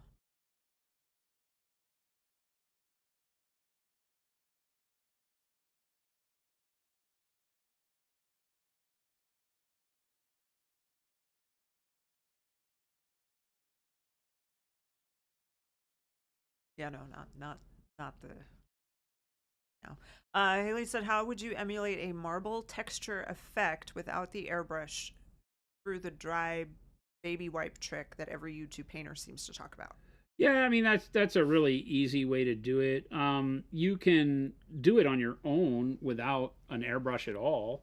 Um, the the reality is that you're going to have to paint the veins. Do I still have that up here? I don't know if we still have the model up here where I did that. Chris took it. Took it on his cruise. Took it on his cruise. No, Little piece of home. He takes them and Himbro Swaggins. he takes them and photos them, and then I never know where they are, so Yeah. I don't know where it is. Yeah. We did one that had we did some marbling on it. He captured it for a video and goes and takes pictures of it, and then I don't know where they are. But imagine what do I have that I can show you real quick? How about an axe? You could paint one of these warrior axes. That's probably the best to use, right? We'll do this, right? So let's just do like a gray marble, right? So we'll start with something like brown gray as a base, something earthy tone.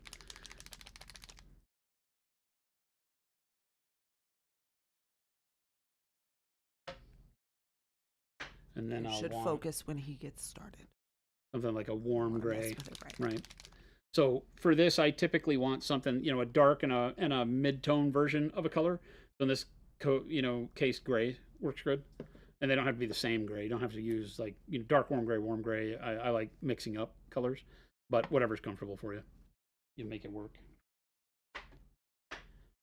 Right. Get a big brush, and of course the dark color you're just going to base a whole area with. Oh, now, can't see. Do you want me to zoom out? No. I just need to have Chris move the camera. Yeah, but he's not here, so I can't. I'm not touching that. I'm going to need you to get up on the ladder and recenter that camera for me.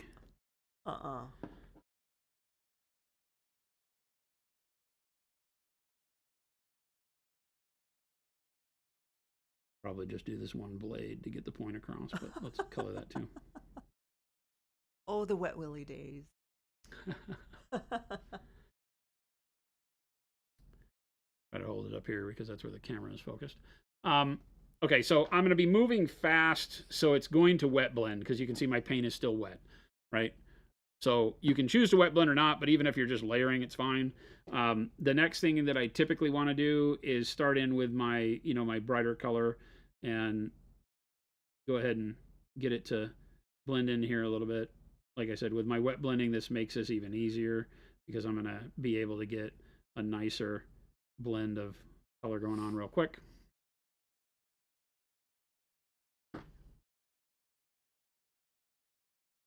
Got one blend, then I'm going to come back and keep brightening up. I just want to, with these two first colors, I want to set the stage for my overall value on this thing.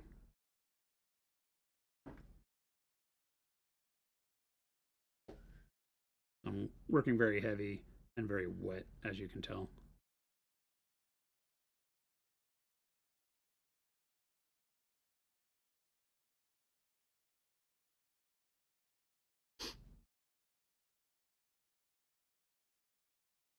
And then if I want to, while it's still wet, you can take your dark color and you can start doing some of your veining. You can just kind of, well, it's too wet. I apologize. Go up here where there's a little less wetness, and I can kind of start pulling my veining through it.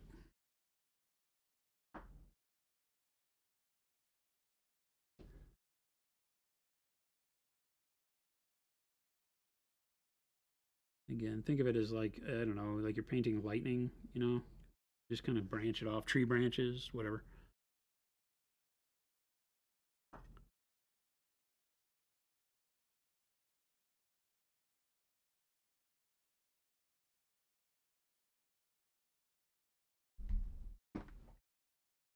Once you do that, and you have enough of that set up, then you can kind of come in and fill around your veining a little bit.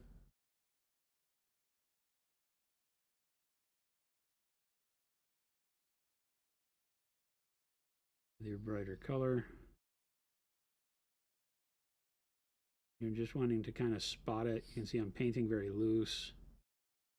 Thing with marble is that it's very quartz-like almost. You can see through it. And so you are having, by painting loose and not in very tight colors, you're going to give it the idea that it's out of focus and has those layers to it. Painting fast like this is like all wet blending. So then let's get a much darker color here. I'm just going to stick with grays. So we'll go to dark neutral gray, almost a black.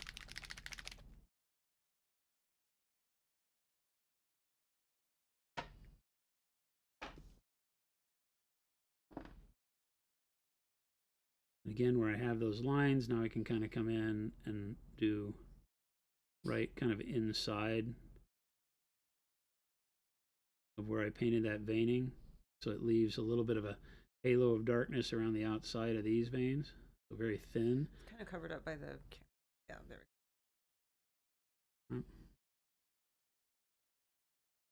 So the idea being that you've got a darker vein, or well, you have a dark shadow around the vein that gives it some depth, right? And you can just kind of keep pulling this however you want to.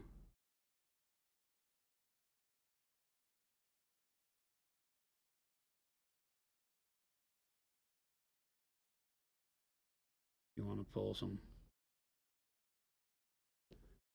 smaller ones that come off of it that don't have the dark halo on them, you can do that too.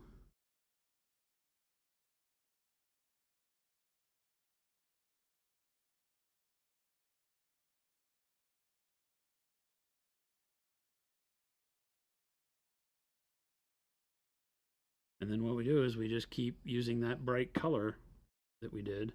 Now, again, we're not wet blending much. But now I want to take it and just go up towards where my highlights would be up here. a little bit. What am I doing? Oh. Yeah. Center up.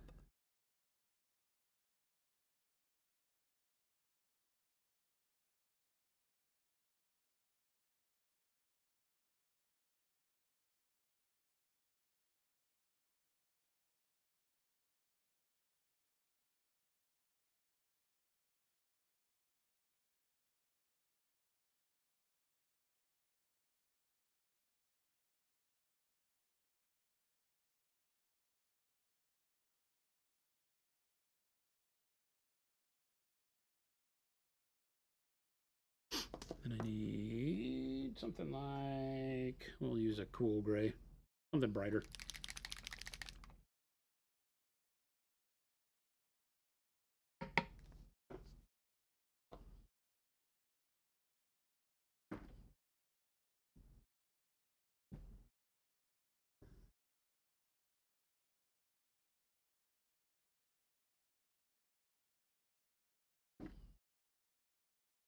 And I want to make sure that as you go through and do your highlights, the veining isn't cracks, right? So the thing to do is to highlight over them. Like so, if you stop your highlight at each of the cracks or at each of the veins, it turns them into cracks. It turns them into things that, you know, you can feel the area where they are indented into it. So you want to make sure that you sink them into the material by highlighting over the top.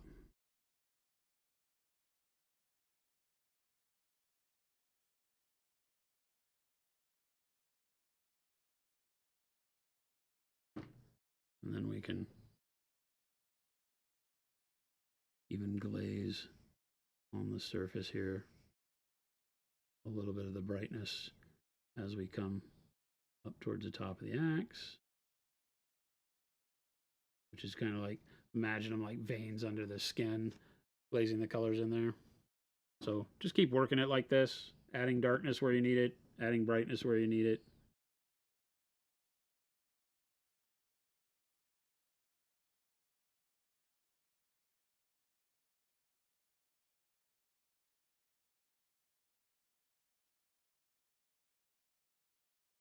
You need to reinforce some of the vein. You can come in here, and one of the things that happens with marble is it might be darker, but just at one portion of it. Maybe here, maybe right in here, but not for the whole pull. Maybe you can get it right at like this junction.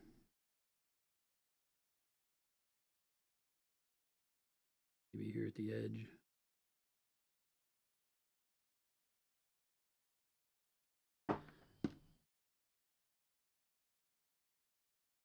Again, go back and make sure none of the darkness hits an edge and acts like a actual crack. Then just highlight the area like you want it to be.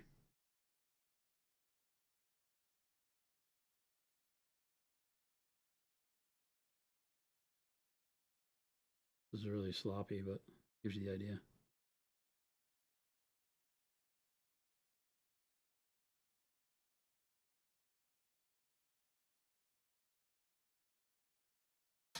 That's it. Cool. Shade your area with a bright and a dark version of the color, in this case gray. Do your veins, then do your inside of the vein darker.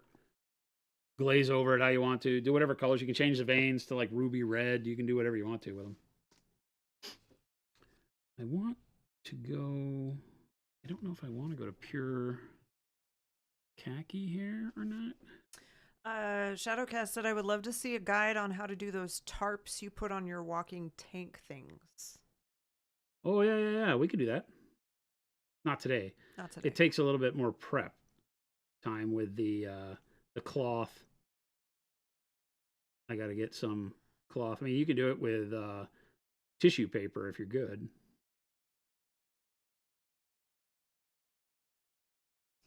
Sir Vic the Slayer would like to know if it's better to put the basing material on, then prime the whole model, or prime it, base it, then paint over it. That's one of those do as I say, don't do as I do moments, because I believe it's better to go ahead and base before you prime the model and then prime the whole thing. But rarely do you see me do that. And in most cases, I build the model, prime the model, paint the model, and then base the model. And that's a pain in the butt, because now you're having to put the basing material on around the feet of a painted model. That sucks. But if you're careful, it's doable. I do it on whole armies because I'm an idiot. Is that focus okay? Yeah, it seems like it. Okay. Blurry for a second. Yeah, I have to hold it closer to the table when I'm doing this stuff, and it's focusing right now like up here. But yeah, I think it looks good. Rash C. Bandiscoot said, Jason, how would you go about achieving that Star Wars style metal where it's almost flat gray, but you can still tell it's got that metallic look? The metallic look is really just that final sheen to it, right? It's that final little pinch of light. So, painting with very dull grays and black is the way to do it, and then just have little punches of light. I feel like this is pretty close. This is all Payne's gray done for black armor, but it achieves the same kind of a thing, right? This has maybe more shine than you want, but I don't know. That works pretty well, right? And this is all just done with Payne's gray and white blue, and then a black wash over the top. I haven't done the black wash over things like the gorget and the steel parts, like the trim on the shoulder plate and the thunder hammer, but they're painted the same way as the rest of the armor was. It's just that the rest of it got a black wash on it that grayed it all out again. And so that makes a muted down kind of dull black, gray, charcoal kind of armor. And I feel like that works really well for things like, you know, droids and whatever else you're doing, right? It's not so beat up. I mean, you could still do rust effects on it and things like that, and it would look really good. But that's the way I would do it. You basically have to punch it up too bright and then knock it back down with a black wash.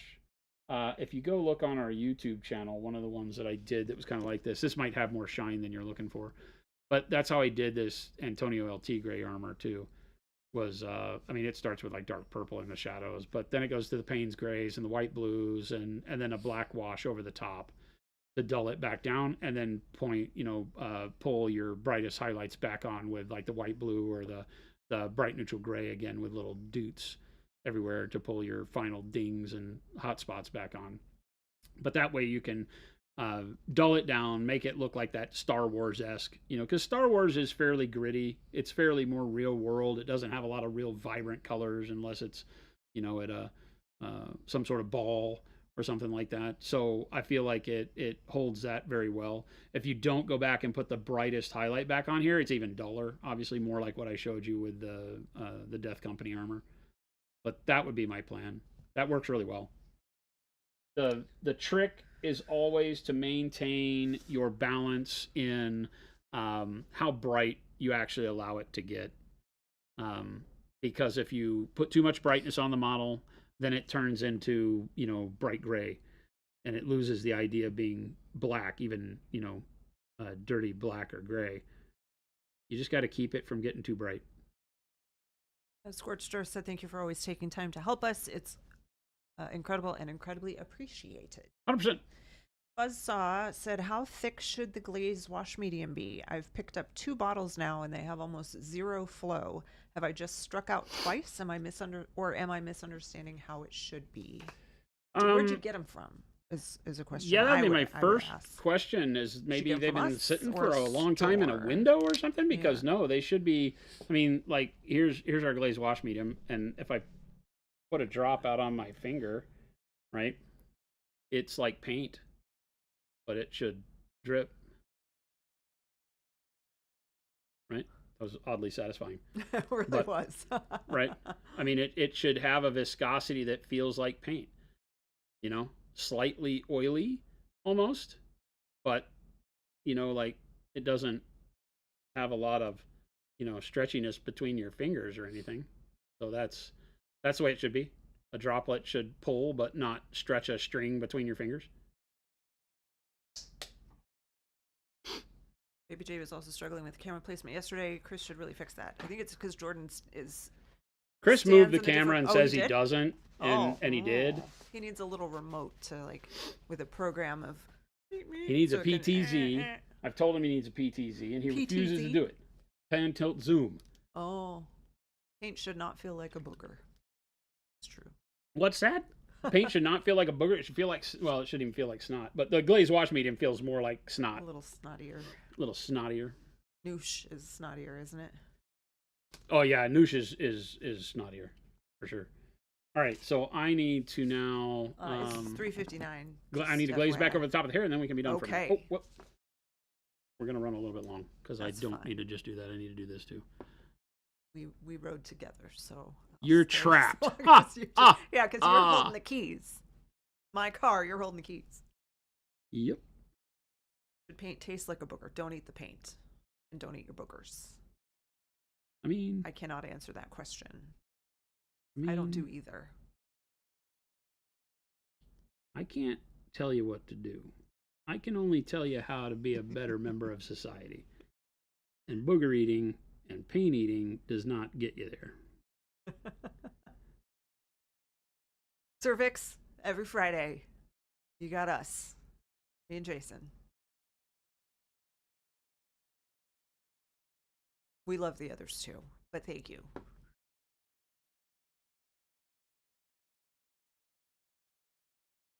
Forgot to do his hairy feet while I was recapturing the highlights on the head. Why does the special sauce not taste like special sauce? Because it's not Thousand Island dressing. We're not a Me Too company. It has a flavor all its own. What are you talking about?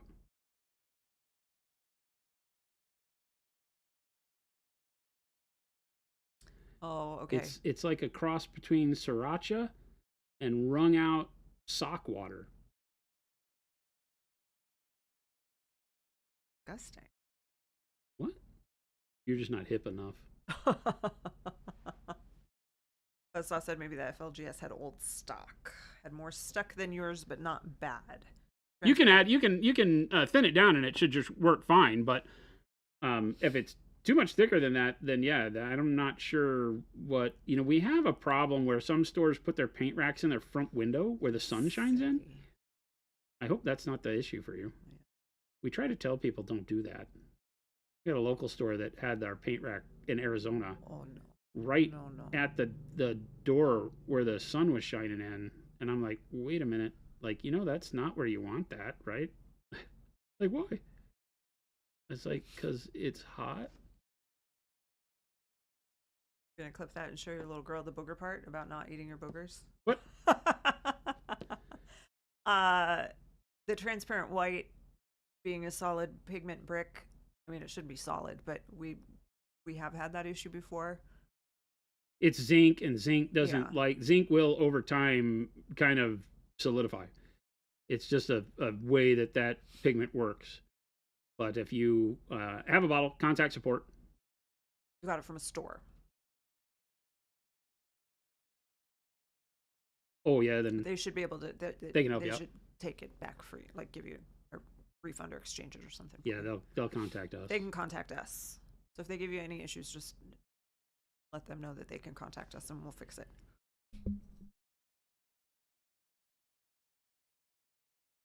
Good. Glad to hear. I think I want to try they take good care of you. Maybe like brown wash or something. What do I want to do here? I'll take some of the Holy, they used all my cups. I swear to God, they used all my cups. Christopher was using one step and maybe the medium or something. I feel like he had a few cups. More than a few. He used all my cups. That bastage. That's right, Wirehead. If anyone gives you grief, you send him my way. Oh, okay, you need to talk to Jen. That's right. Because Jen said they don't want to mess with me.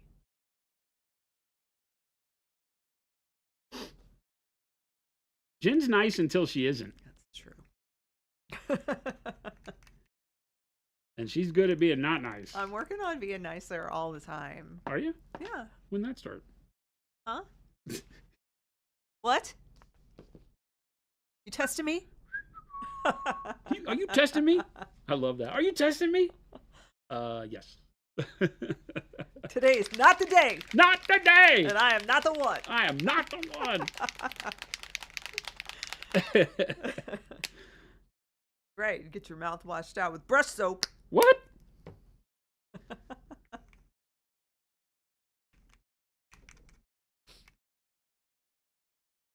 Didn't she cook you a nice meal when you were ill? Wait a minute.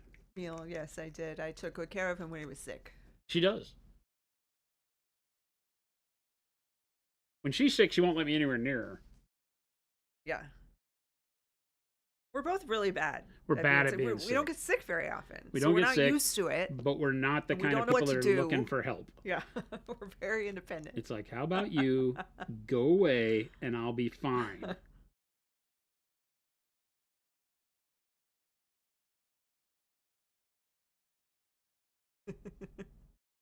I'm usually very nice at shows. What? At where? Shows. Oh, shows, yeah. Wild Tomato said, I'm glad I've only met nice Jen. Yeah, out in the wild, she behaves. Yeah. Sort of. Because sometimes people are not nice to me at shows, and I need to be extra nice to them to make them feel bad.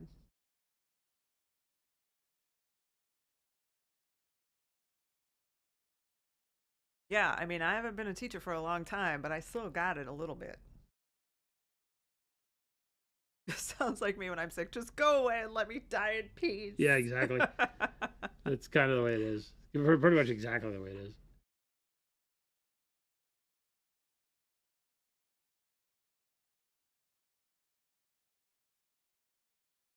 We don't get the self. What is it? What's the word I'm looking for? We don't like the self pity. Oh, we don't. Sick. Yeah, we don't look. That's for not pity. how we are. No. We're literally like, I will be fine. I will survive. Yeah. Please leave me alone. Until we like really need something, and it's like, I'm going to go get you dinner. Yeah. You're going to eat we're not it. like the people who announce it on Facebook when we're sick. No. Like,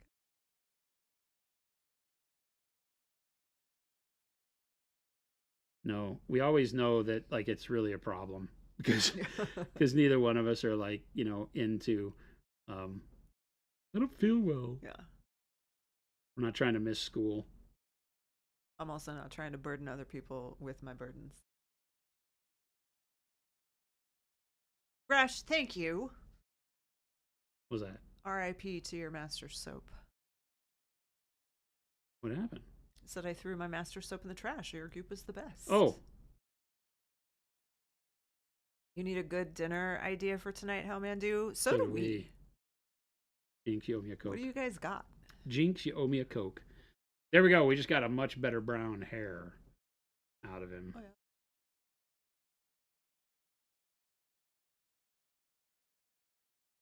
Same roadside, yeah. I have really bad allergies, and I just assume every time I feel bad, it's allergies. Because if I'm sick, I'm sick. Yeah. That was the second. That was cheating. Because that was black brown one step that isn't coming out on Monday. Feta chili. That was a paint you can't have yet. Sorry. Deal Dilly with it. bar dinner. I don't think he would like that. Deal with it. Glaze is your weakness. What? Scorcher, take it easy. We're out of here too. Yeah. We're done. That was a lot. Yeah. We got fingernails. He looks like he's alive now. He doesn't have like purple dots, dark purple spots on his feet and hands. We got the pipe done. I like the texture on the pipe. I did the little banding on the pipe. Not really wood grain, but just kind of a tooling thing there. Touched up the silver buckle a little bit to brighten it across that top edge. Redid the hair where we keep a lot more of the shine on the crown and the contrast on the hair, the oily look of the hair. And yeah, I'm happy with him. I need to do a little bit of highlighting on his jacket. Pick a color there. I'm kind of stubborn and not wanting to pick the highlight color because I kind of like it. It looks like wool right now, which I really dig. I might just do a little bit of a brighter yellow green on there and stipple it in the highlight so I keep that woolen look on there. We haven't done any stippling for texture yet, so I think that would be really good. And then he's literally ready to go. Oh, I got to paint pants. His pants are literally just black primer right now. They look good, but I need to paint his pants some color, right? Some sort of greenish gray or something. His little stick legs. I still want somebody to tell me how he gets those feet. They're those legs of his pants. They're stretchy pants. They must be really stretchy pants. Chancho. Sometimes you need to wear Ace, stretchy pants. Thank you so much. We love to hear that. Ace said, speaking of customer support, I ordered stuff from the EU shop. There was a mix-up on a couple of items. Long story short, the EU guys took care of it super fast and were really helpful. Mally is doing a great job over here. You have a good team running things overseas. Awesome. Thank you so much. Love We'll tell to Mally hear that. it. Yes, we will pass that message on, that compliment on to Mally. Wirehead, always great to have you around. Thank you, everybody, for hanging out with us. For those of you that may be new here, make sure to hit the follow or the subscribe button, depending on what channel you're watching us from. Remember, we do this Monday through Friday, 2 p.m. to 4 p.m. Mountain Standard Time here for Monument HQ. We'd love to see you back. So thank you so much.